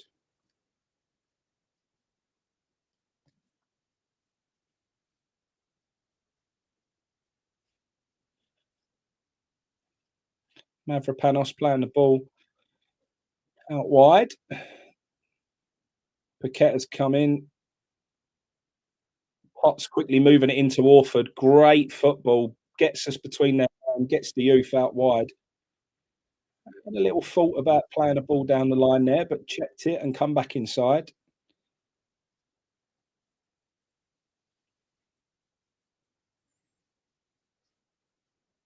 Oh, skip past him there. Souček's in. Ah, get there, Marshall. Always, every time we go forward, we look dangerous. When was the last time we could say from a West Ham team? I don't care if it's a friendly or not, but when was the last time we could say every time we go forward, we look dangerous?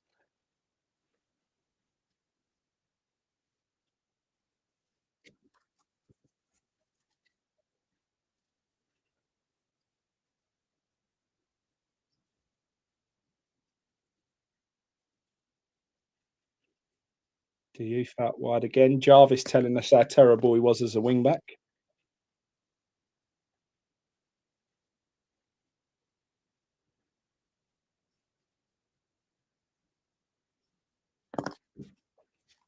Oh, lovely turn in the middle.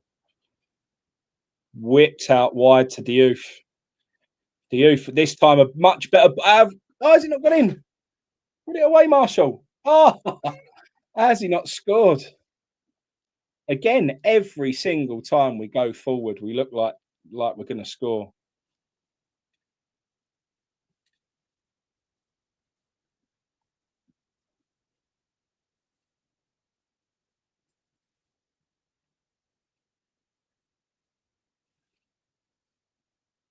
Yeah, brilliant cross that.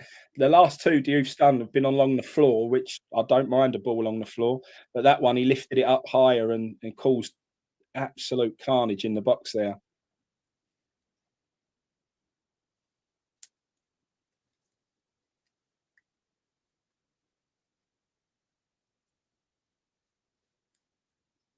Oh, they're in here though.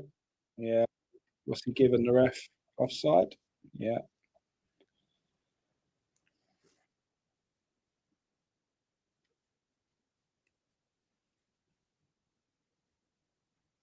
he might have given handball.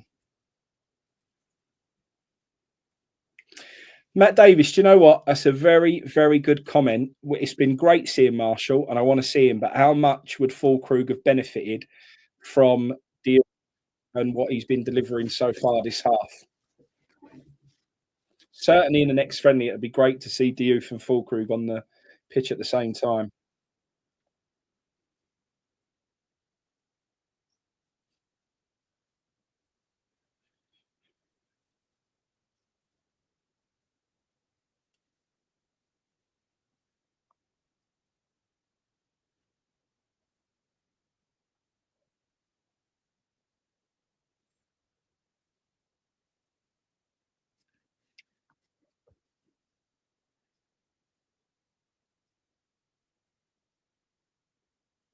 I mean, there's a lot to be getting excited about here, isn't there? There's Diouf's the obvious one because we brought him in to be straight into the first team, but there's plenty of players here right now that you well, we need to give a chance to because it's clear that they're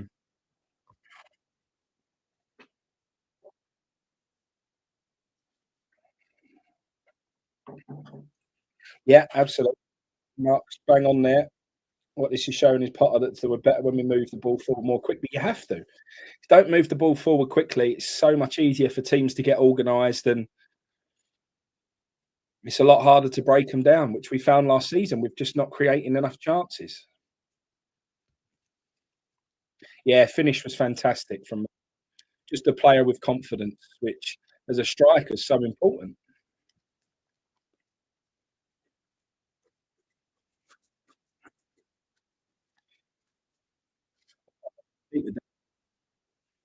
Marshall straight on him. Very calm ball back. Again, just something else that we're seeing from him. That good decision making, not panicking.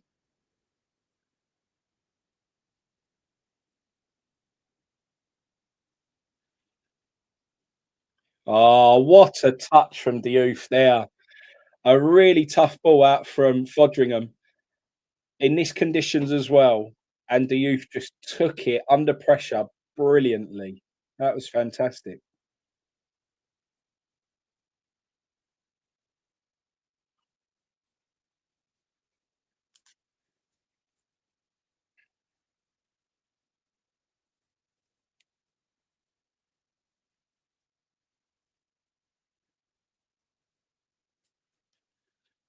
Miguel on the ball, plays it into the middle, out to Diouf. Nice. Potts driving out from the back. KC Mavropanos out wide.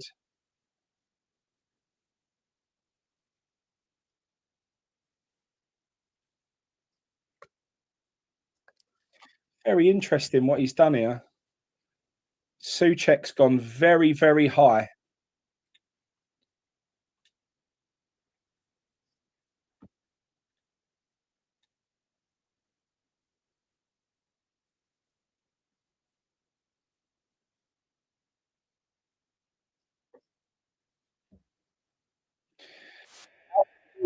Solid half, um, but typical of what we saw last season.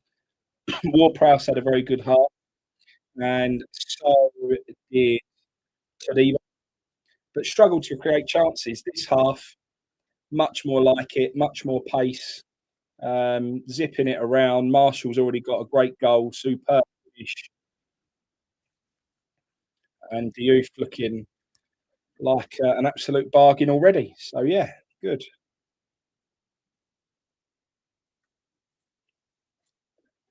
It's interesting what Potter's done here. Suchek started off in the middle. He's now put him very, very high, almost as if he's a striker, and put Marshall wide on the right. So again, he's sort of changing it in games. Quite interesting what he's doing here.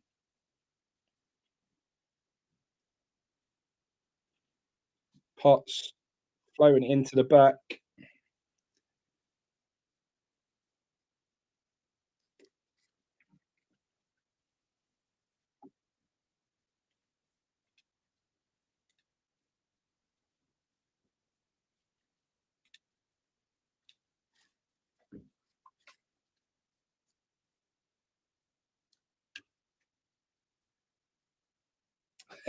Steve, he's watching it at Flamingo Park. What's happening, Steve? We was talking about you earlier, Steve. What was the what was it we was talking about? Oh, why did you come up in conversation, mate? I can't remember now. Ah, yeah, because the old Mark Carlo was marching past your house, mate, doing a vlog. Yes, absolutely right. Steve, that was totally throwing me, the 2 number 50s. That was absolutely throwing me a minute ago.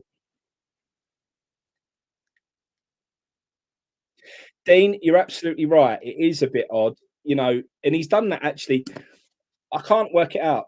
Bowen gets a goal from the right-hand side in the first half, and after we score the goal, he moves Bowen more central and Wan-Bissaka higher up the right-hand side. Marshall scores from the middle in this with Souček more in midfield. As soon as we've got a goal, he then changes where the goals come from, puts Marshall further wide and Souček higher up down the middle. I just, yeah, it is a bit odd. I mean, I'm all for changing things out and trying different things, but both threats that we've had in both halves that we've got from have changed 5 minutes later. Yeah, I don't know.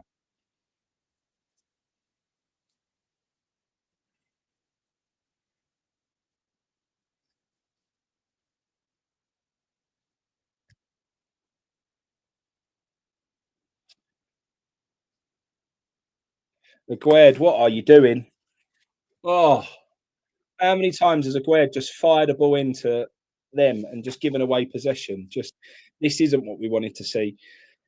Tadibo showed us everything we needed to see from him to show that he's, you know, a good option for us next season. He's going to do well and he's going to have a big season for us. Aguerd, we wanted to see come in and show what he's got, and he's been poor so far, unfortunately. Alex, we did say that maybe that Kudus going is almost a blessing in disguise, and that we'll be more balanced. I can't say I 100% saw that in the first half. Uh, we were so ineffective on the left hand side with Cornet. I mean, if you're telling me, would you want Kudus in or Cornet? There's only one player I'd have. Um, but yeah, we're in again. Guilherme out muscled there. He's looking a bit lightweight on that side, unfortunately.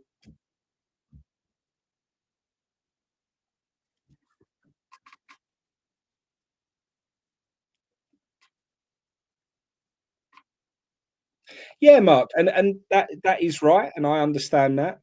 I think it's just I'd like to see it maybe for a little bit longer. I don't think you need to change it immediately after you get success. Maybe, oh, they've scored. We have looked more shaky at the back without any question.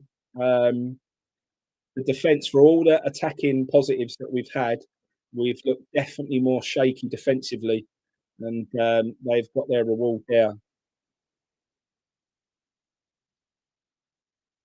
Yeah, I just if we see success, it's nice to see it repeated to show that it's not like almost just fortune. You want to see it come off again. So I'd like it just carry on as it was for a little bit longer, just to make sure that that is something that is working. Ticking it off so quickly, yeah. But I completely understand that point of view, and maybe this is if you're going to try things and you're going to mix it up, then this is the time to do it. So absolutely, we understand that. Steve Hurt with a putter out.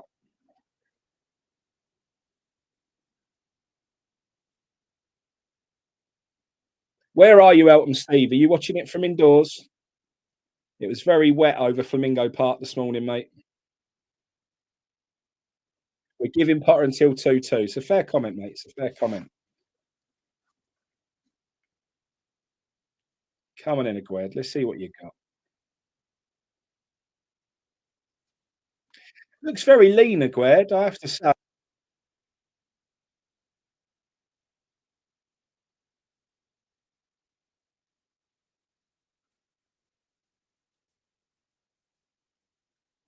New winger taking a knock. See you in 2027. Yeah, Steve, I think that's a very fair point, mate. I think that's a very fair point. This is the time to shine. What a great cut back to Orford. Oh, oh, he's lay it off. Is that Guilherme coming off the yeah, Guilherme coming off the right, and unfortunately the pass just goes straight to them. What's playing on?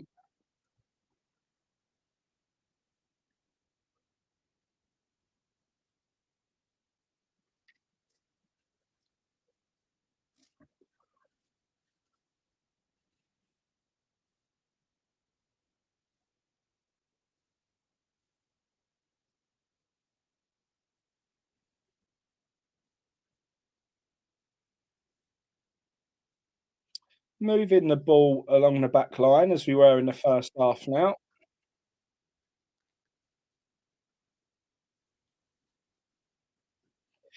I'm all for this not being Guilherme's position, but where he was in the play then is his position.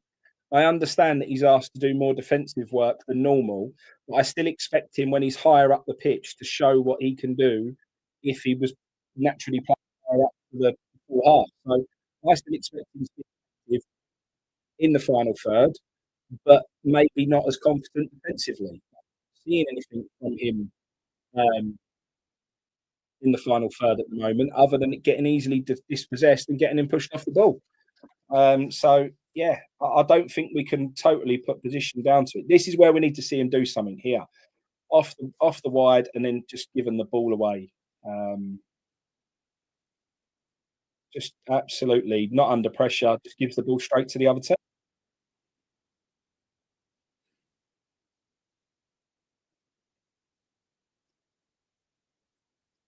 They're in again here. Oh, Steve, that's nearly your 2-2 there, mate. Definitely not at the back as we were in the first half. I think the plus though is we look good on the left side of defence, maybe not quite as good on the right, but we know that when we play as the starting 11, it's going to be Wan-Bissaka on that right hand side. Casey's probably getting a bit overrun here, to be honest. I think Casey and Skulls both have been a little bit shaky actually, but the positives of the other players in their positions in Wan-Bissaka and Diouf have looked really good. So the players who we expect to start have looked have been real positives.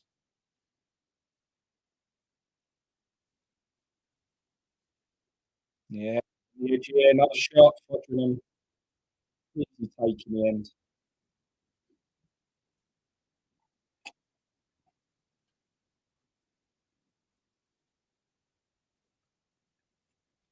Can't stand Aguerd there. Just in a replay of the goal, that whole stick your hands behind your back and turn away from the ball. You're a defender. But stand big and strong. And I'll never understand why they started that as defenders. Putting your hands, making yourself as small as possible, and shying away from the ball like you're scared of it. I don't get it. And if any boy did that, even in my sevens team, I'd take him off. Absolutely ridiculous.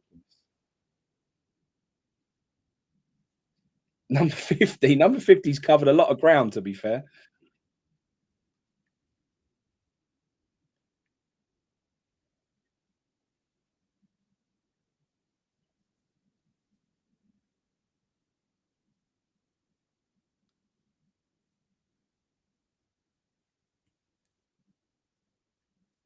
Fred, everyone's calm, mate. I'm not sure why you're telling people to calm. We're all really calm, enjoying a pre-season match, mate. We're all in very high spirits. We're actually really enjoying this half. We've been very good, very energetic, and we've done well.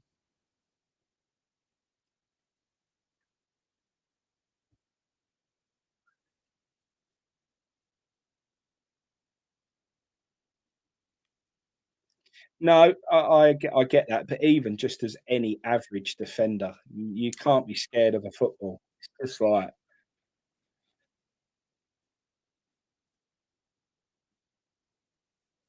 yeah, they are really just. This is probably their best spell out of both halves. Actually, this is the best they've been.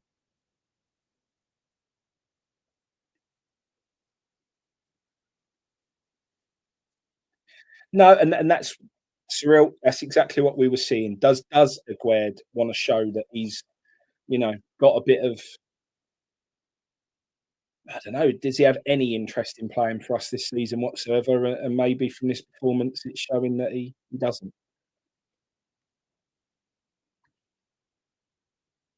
They've left a couple on Paqueta now, actually. That's the second time that they've left the booting on him. Not the best challenges on him at all.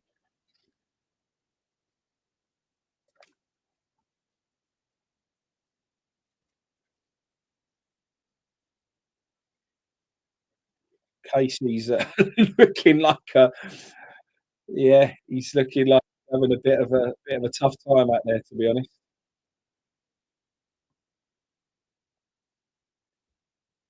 You're bang on, Shizabas. We probably are looking a bit more West Ham after our yeah, that's very us. That's a terrible ball. That all starting to unravel a little bit here. We just need to find our feet again. Need to find all those good things that we were doing in the first 15, 20 minutes. Diouf had a very, very good half. Great slide tackle there to win the ball back and a great burst out. Didn't deserve a free kick there. I think the ref done well and goes wide. Mavro donkey.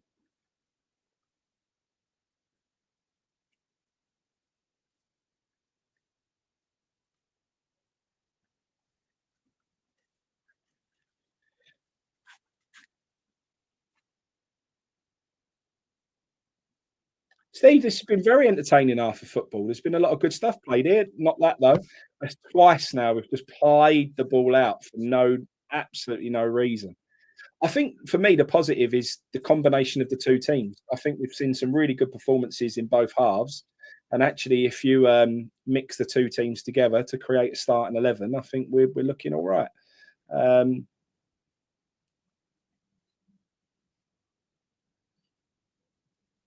well, Marshall, get on that.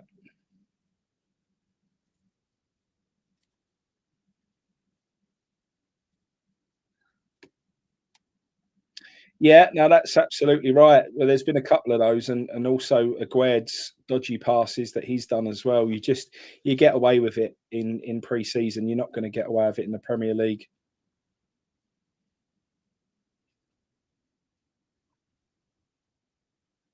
There's a good little link up between Guilherme and Souček. Souček into the box, tries to cut. Orford's there, lays it off. Unlucky. Coming in on the edge. Diouf stayed nice and high. Ball's come out to Diouf now. What can he do? Flicks it out to Orford. Pots into Paqueta. Nice little turn. Get his shot away, Orford's done. Oh,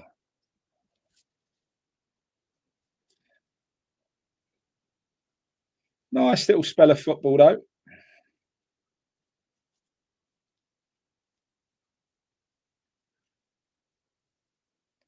There goes Aguerd driving, trying to drive past the press. Nice decision from Diouf. Lovely 1-2 with Paqueta. And Diouf, I'm guessing, is offside there. Got a nice little 1-2. Positive.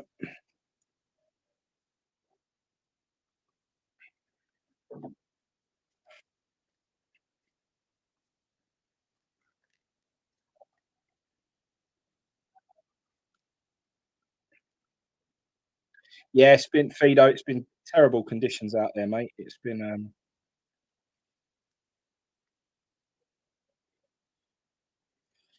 yeah, we've definitely not been as solid defensively this half. Agree with Jarvis on that.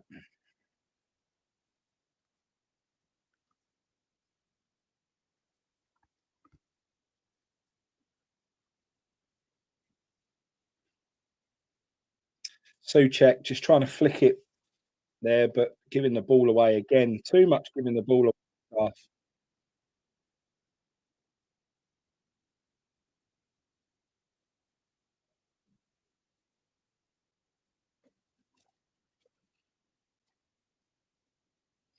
13 minutes to go. Be nice to see a good solid last 10. Paqueta, lovely turn out to Diouf.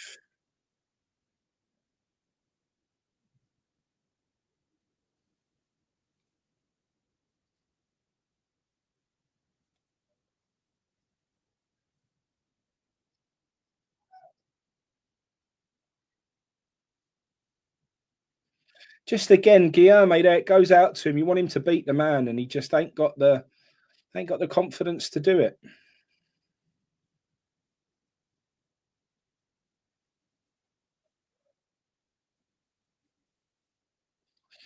Yeah, sloppy in midfield. It was just can't control this midfield at all at the moment.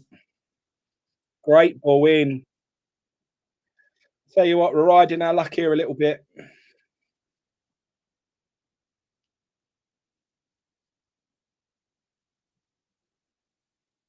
Yeah, that's a great comment. Souček does look out of place in a midfield like this. This isn't the style of play that suits him at all. If you saw how Ward-Prowse played in that first half, this is what you need from Souček this half, and we're just not seeing anywhere near the same level. Nowhere near the same level. He's tried to drop in. He's tried to link up the play. He just hasn't got it in himself to do it. But we know that about Souček, don't we? That's never been his strength.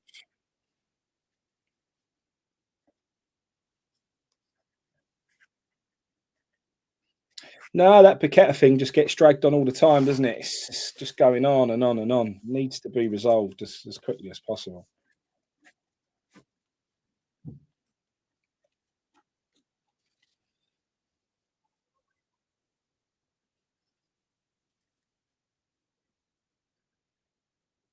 Final 10 minutes.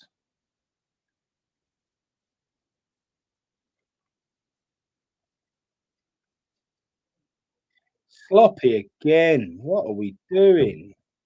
They're in. Oh,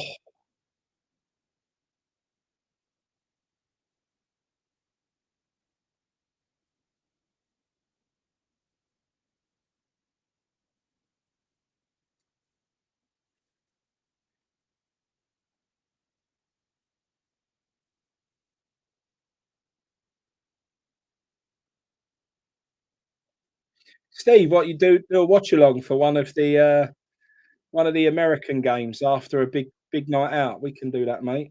Oh, it's a good header back. Yeah, he's all over the shop here. We need to get to grips with it again.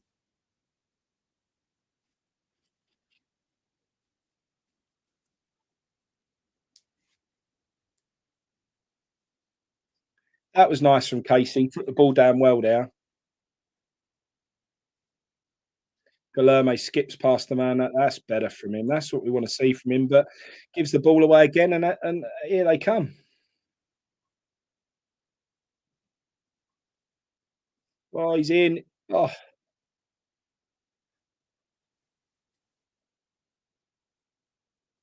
mm.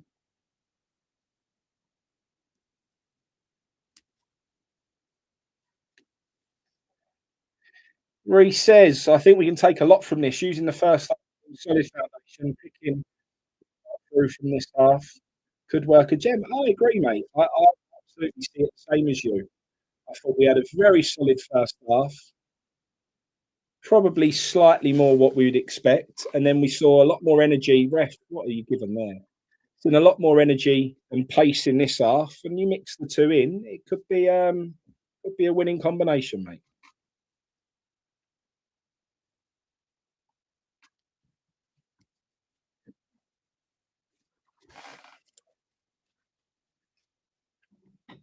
Come on, Souček, get hold of that ball. That's good football. That's more like it. Youth, get there, son. Oh, Marshall should have gone.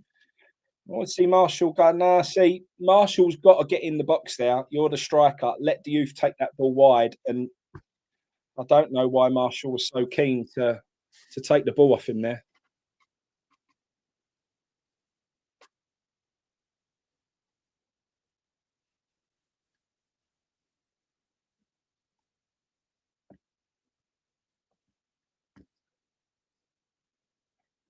Orford was good there.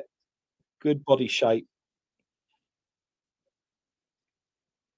That's a good delivery. That's unlucky. Better from Gurmey there. Much better.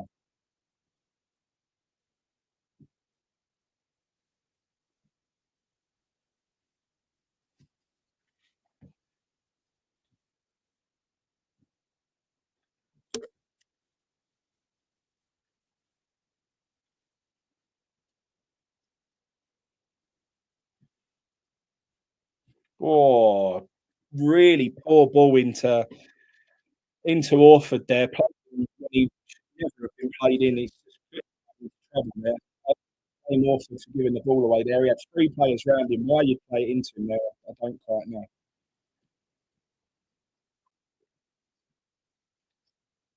Unlucky from Marshall and Gear made out.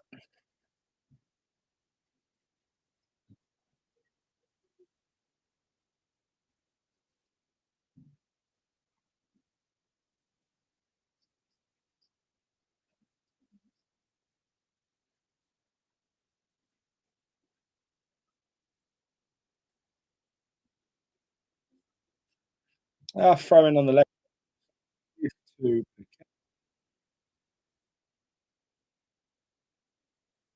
last 6.5 minutes now.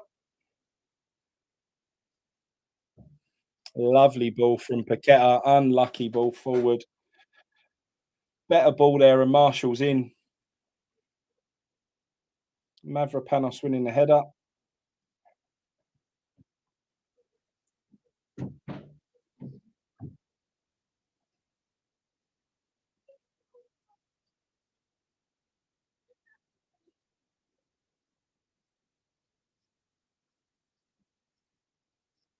It was very different in the first half, Lewis. The midfield was very different in the first half. The whole sort of team was a lot more structured, a lot more organised. Guillaume taking the man on there, that's what we want to see. Done brilliantly. That's more like it. Best moment from Guillaume. It's very, very good. Out to Diouf. Get at him, son. Good knock into Paqueta. This Paqueta and Diouf combination could be very nice as well.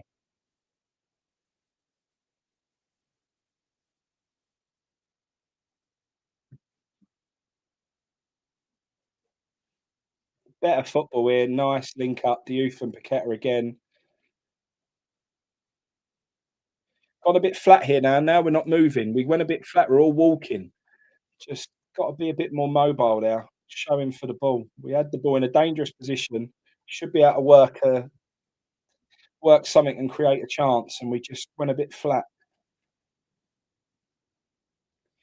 Souček taken out on the right hand side. Good opportunity to whip a ball in.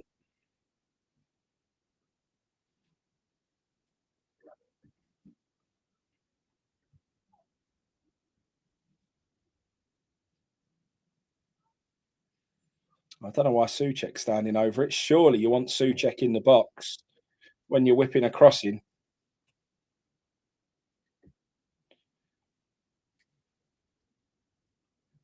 I don't quite understand what we've done now. Got in Souček, edge of the box, put a ball in. Good knock, unlucky.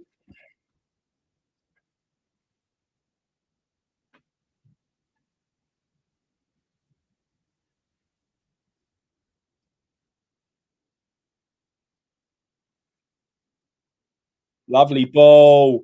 Unlucky. Get there, Diouf. Oh, VAR.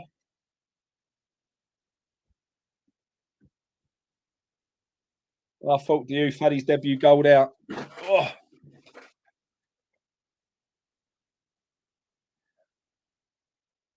yeah, it's unlucky that. Good play.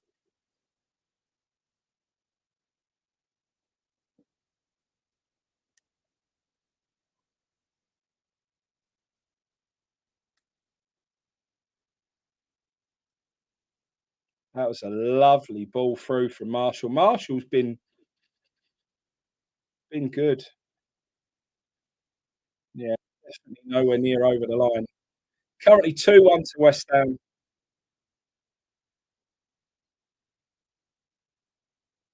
Penalty to West Ham. Paqueta's taking it, and Paqueta puts it away nicely. 3-1, job done. Elton Steve can get off the Potter out bandwagon. Happy days.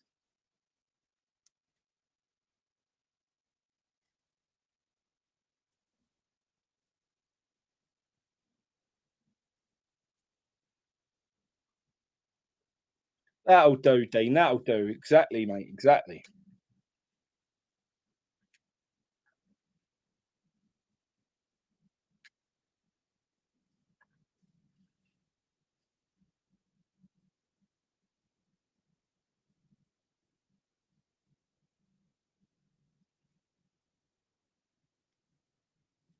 Yeah, second half was a lot more lively, 100%. A little bit weaker at the back. We was a bit exposed at times, but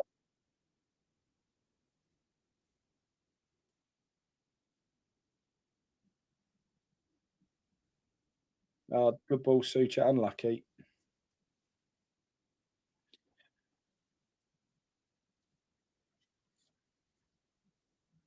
Yeah, mate, he's just started to get us trying to take on 4 players and now crying on the floor even though no one's touched him. I hate it when Paqueta does that.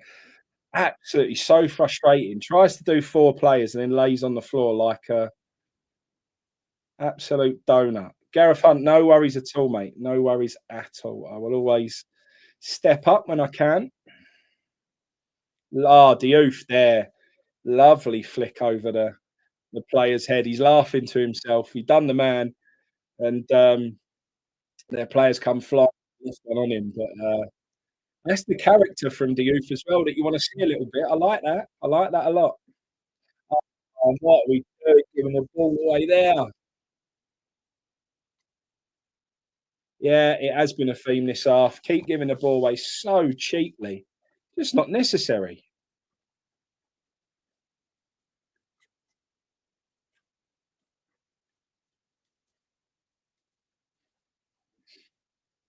Yeah, absolutely. I think James Ward-Prowse, man of the first half. Diouf, no question, man of this half. Steve, Steve thinks Diouf's the best player we've ever had. Build the statue.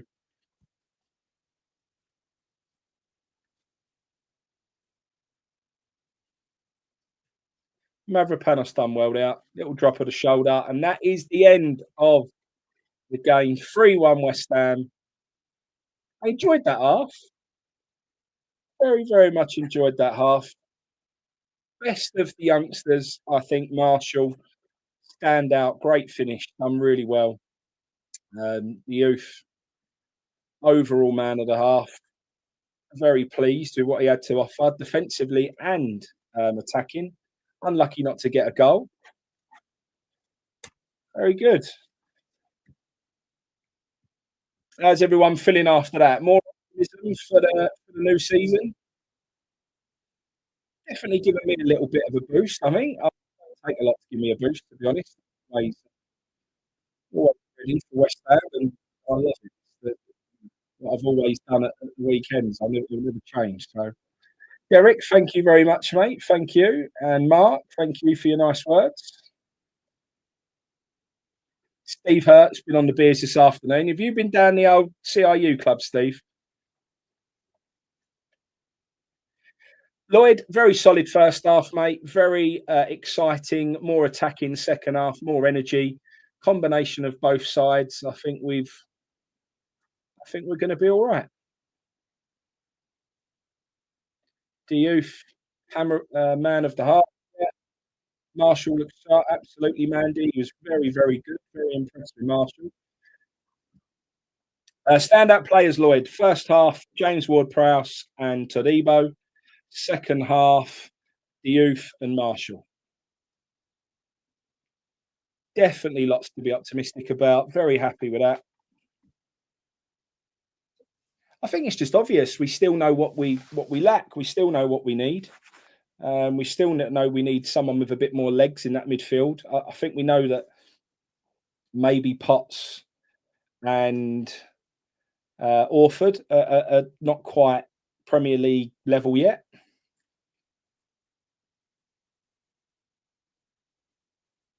Dean Marsh, no worries. We're always up for a laugh, mate. You know us. Always up for a laugh, mate. Shizo Bass, nice top man. Appreciate the words. Hammer down under. Cheers, mate. Mark Colour, cheers. Much appreciated, everyone. I'll tell you what we're going to do next time as well. I've got a few of the old football cards. We'll do a football card next time. We'll have We'll get one of these, and I'll have a prize for everyone, so we can do a watch along, and we can give everyone a team, and we can do that as we go along, and all be a little bit of fun. Yeah, just that extra body in midfield, another striker, and we're away. Fred, no worries, mate. Have a good one.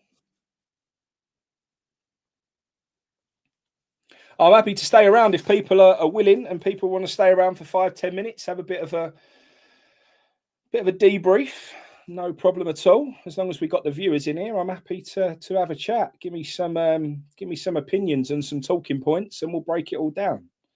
Yeah, Marshall's finish, fantastic, absolutely brilliant. Do you know what was really interesting to see there as well was Paqueta and Guilherme. I think they was both sort of communicating with each other. I think Paqueta's an important player for Guilherme to just keep him positive, and he definitely warmed into it towards the end. Guilherme started attacking with more confidence, taking players on. So the more game time he's going to get, the better that's going to happen. So Neil Sutton, nice one, mate. Cheers. Don't forget, everyone, as well, if you've been in here, drop a like for Gio and for Hammer's chat. Drop a like, drop a subscribe. Petition to do more watch alongs. That I've always, Lloyd. Cheers, mate. Thank you. Cheers, Fred. Yeah, Somerville's still missing from that as well, and Somerville, I mean, probably one of the weakest areas on the pitch in that first half was that left-hand side, and Somerville would make a big difference over there instead of Cornet. So that's absolutely something else that we can think about as well. What would be the 11 based on those two, says Peter Toms? I think it sort of almost picks itself a little bit. I think we're Wan-Bissaka right. I think we're Diouf left. I think we're Todibo. And then it's probably Kilman. And then if we're playing with the 5, it's Mavropanos. I think we're obviously James Ward-Prowse in the middle. We're Bowen on the right. We're Fulkrug down the middle. But, I mean, there's a big argument for saying Marshall comes on the 70th minute if Fulkrug's not quite at it. The left-hand side is just absolutely no Cornet. At the moment, to be honest, with how things are,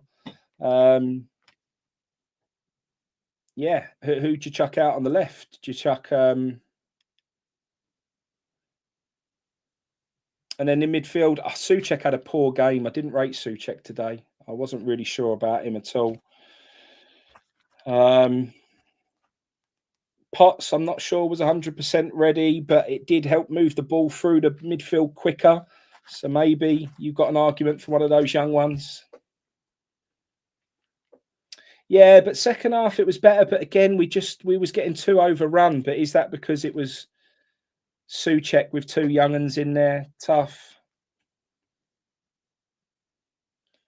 Yeah, Guilherme, like I say, he started slow, but definitely warmed up. There is, mate. Dan the man, absolutely right. Midfield to Paqueta and Prowse, yeah, possibly.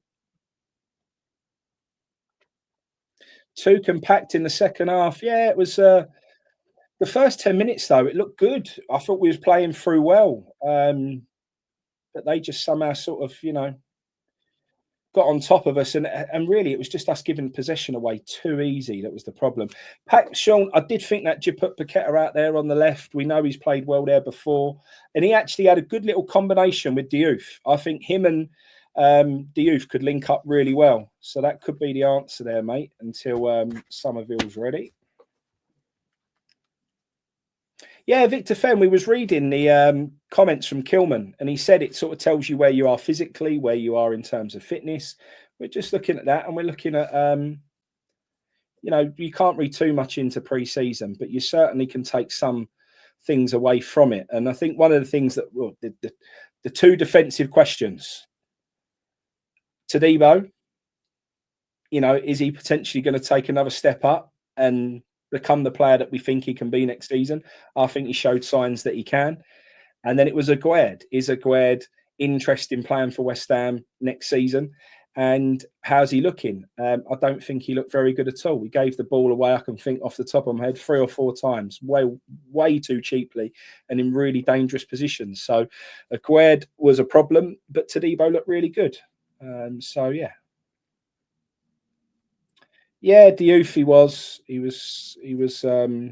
just like I said, it was impressive with his attacking. He was high, but the pace he had to get back and fill in when we needed him to defensively, and he read a game so well. He knew when he could bomb on, but he knew when he needed to get back and fill in as well. So yeah, really, really impressed with you. His decision making was great.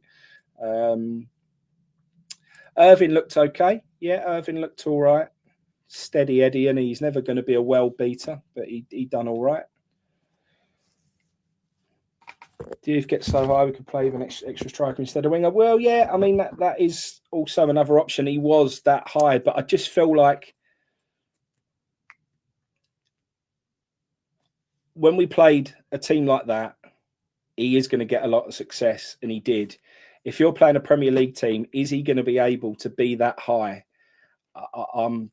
I have questions, and I think he's going to need someone like Paqueta alongside him just as an outlet, just as that ball, if he can't get to the byline, just to knock it inside, play those 1-2s. We have to sort of also remember the level of opposition we were playing there, and they weren't great. I still think we need another striker. I think that showed in that game there. I think we are desperate for a new striker, and we need that midfielder. We desperately need a midfielder, someone who can play the ball. James Ward-Prowse was brilliant in that first half, linking the play up. I think overall, between James Ward-Prowse and Diouf was the overall men of the match. But, is Ward-Prowse going to be able to have that much time on the ball in the Premier League? I've still got my doubts. Yeah, Aguerd was disappointing, mate. I think we saw everything we needed to know from Aguerd there, where his head's at, and does he want to play football? Is he up for it? I think we saw some people who were right up for it. Marshall, as soon as he went out on that pitch, was ready to prove a point. Todibo looked good. Obviously, Diouf looked fantastic. Wan-Bissaka looked good. You can see the players who want to try and have big seasons next season. Aguerd is, just way off it for me. Way off it.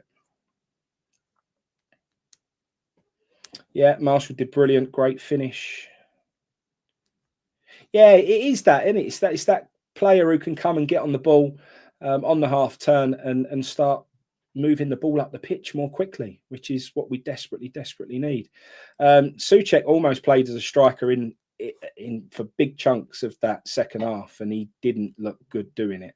In fact, he almost took our threat away because Marshall was moved around a little bit, and until that point where he tinkered and put Souček up there, Marshall was looking brilliant. So Souček is certainly not someone that we want that high up the pitch. I've always been a big fan of Souček, and I've always supported him and backed him, and he's a man who gives everything for West Ham. But on balance of what we've seen now, Souček isn't the one that we want to be relying on next season at all, to be honest. Yeah, Diouf's definitely, out there to be a more attacking man than a defensive man. And when you've got a back five, you can get away with doing that. So, yeah, penalty was given for handball, bit harsh. Yeah, Orford was nice. I think all those players in the midfield linked up really nicely there. It just showed what they lack a little bit at the moment is just that mixing it up when they sort of put an extra man in midfield, and they sort of, it looked like men v boys at times towards the second half of that second half. It was just, the boys just struggled a little bit. They definitely need a bit more time, I think.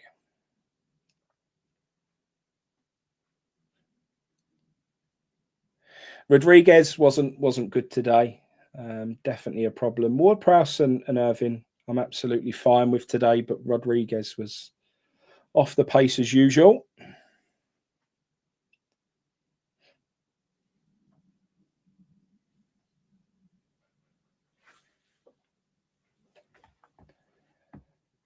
Got overrun because of Souček. Yeah, it's a fair comment.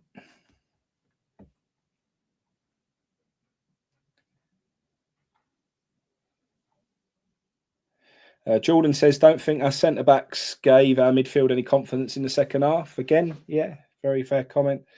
Final score was 3-1 West Ham.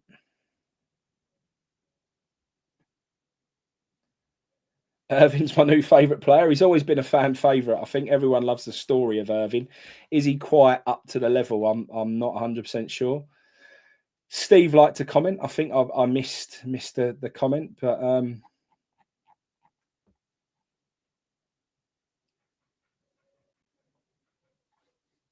yeah, it was, like I say, I think there were just some real positives in both halves. And I think if we mix those two sides together, I think it becomes a decent little starting 11 as it is at the moment. Still a few weak points, and we know we need that midfielder.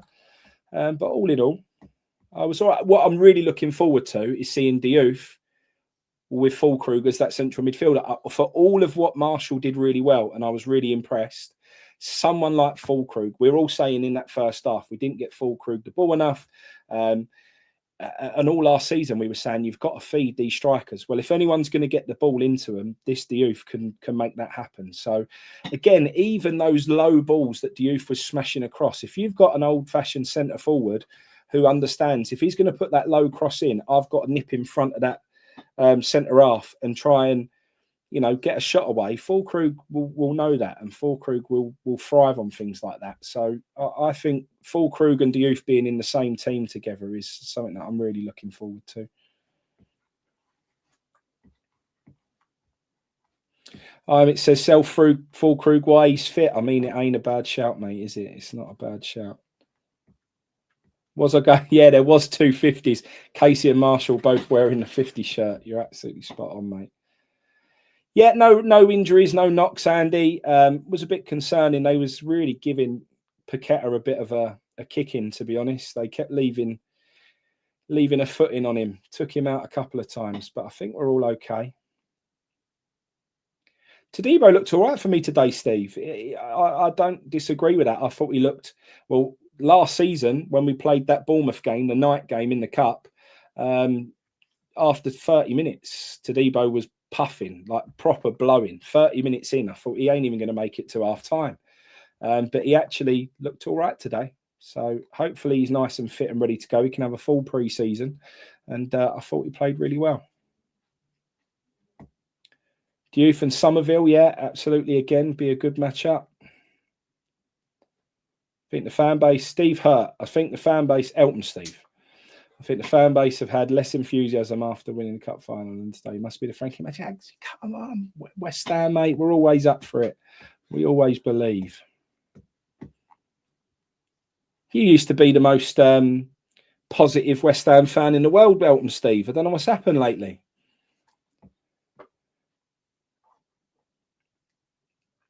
Yeah, Paqueta did well. He actually had a good game. He had one of his moments where he laid on the floor crying and pretending he was injured again, which is really frustrating. But other than that, he done well. Orford looked okay. I thought Orford and Potts both looked all right. First 10 minutes, I thought they looked really good. And then they just sort of lost their way a little bit. But they're not used to playing with each other. And again, it all sort of tipped when Souček was put further forward. I don't quite know why we changed it. We got the goal and then tried to mix it up. And I know it's pre-season, it's a time for experimenting, but I thought we was looking really good. And then we made a few changes to where players were positioned, and it sort of all unravelled a little bit.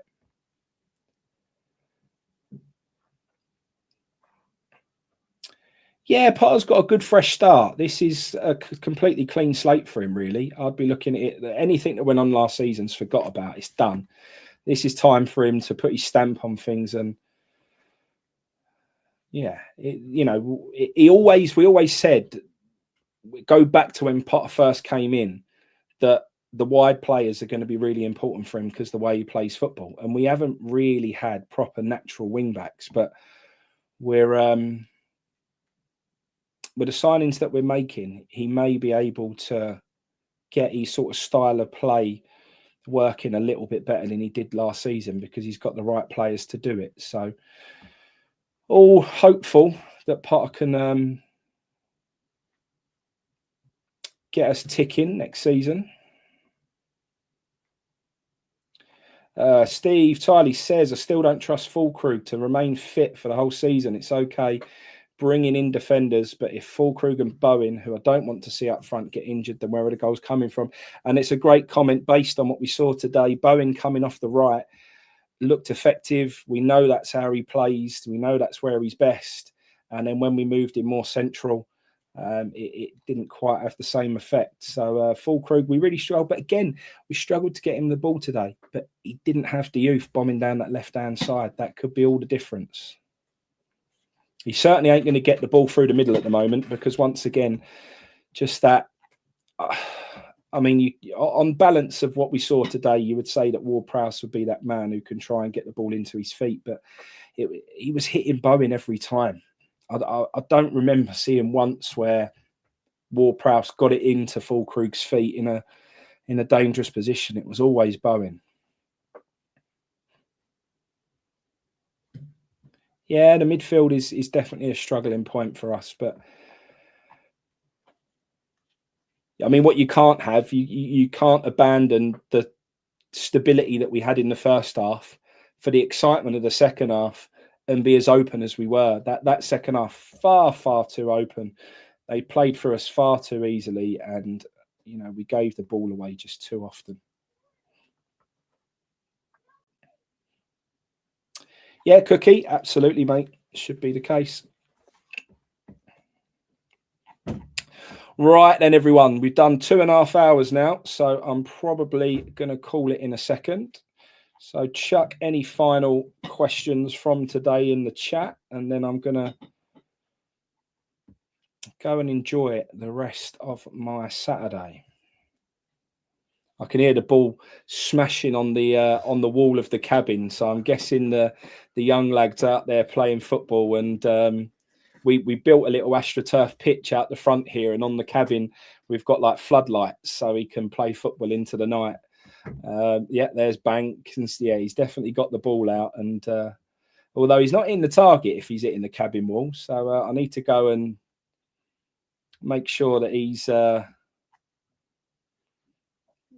doing a bit of practicing, making sure it's going in the goal. Should West Ham get a striker? I mean, I've always said we need a striker desperately. So the wee lad how it's done. I'm going to have to, mate. I'm going to have to. But yeah, I still think we need a striker. I don't want to start the season with... it's hard, isn't it? Marshall, what a finish. Is he there? Can he be the backup to Fulkrug when you can also move Bowen in from the right if you need to? I don't know. I just feel like we need a proper out-and-out striker. We've needed one for so many years now. We've never found our man that's like our striker for the next 5 years that's going to guarantee 10 plus goals. And I'd love to see that if we can. Marky, thank you, mate. Sean, thank you. Are we finishing above Man U again? Well, the way Man U are going, I wouldn't be surprised, mate, to be honest. Jordan says Marshall ain't the answer. Maybe not, mate. Maybe not quite yet. I was impressed with him today, though. I was impressed with him. Right then, everyone. Thank you so much for joining. Do give it a like. Do give it a subscribe if you're not already. Thank you for the support. It's been really, really nice. And we've had no dramas in the chat. It's all been very pleasurable and I've enjoyed myself. And hopefully some of you found it a bit entertaining on your Saturday afternoon. And I'll be back with Gio doing our normal podcast probably Monday or Tuesday. And yeah, hopefully everyone's feeling a bit in good spirits after that, because that second half definitely brought me out my seat a little bit. And I did enjoy that. So thank you, everyone. And I will see you all again very, very soon.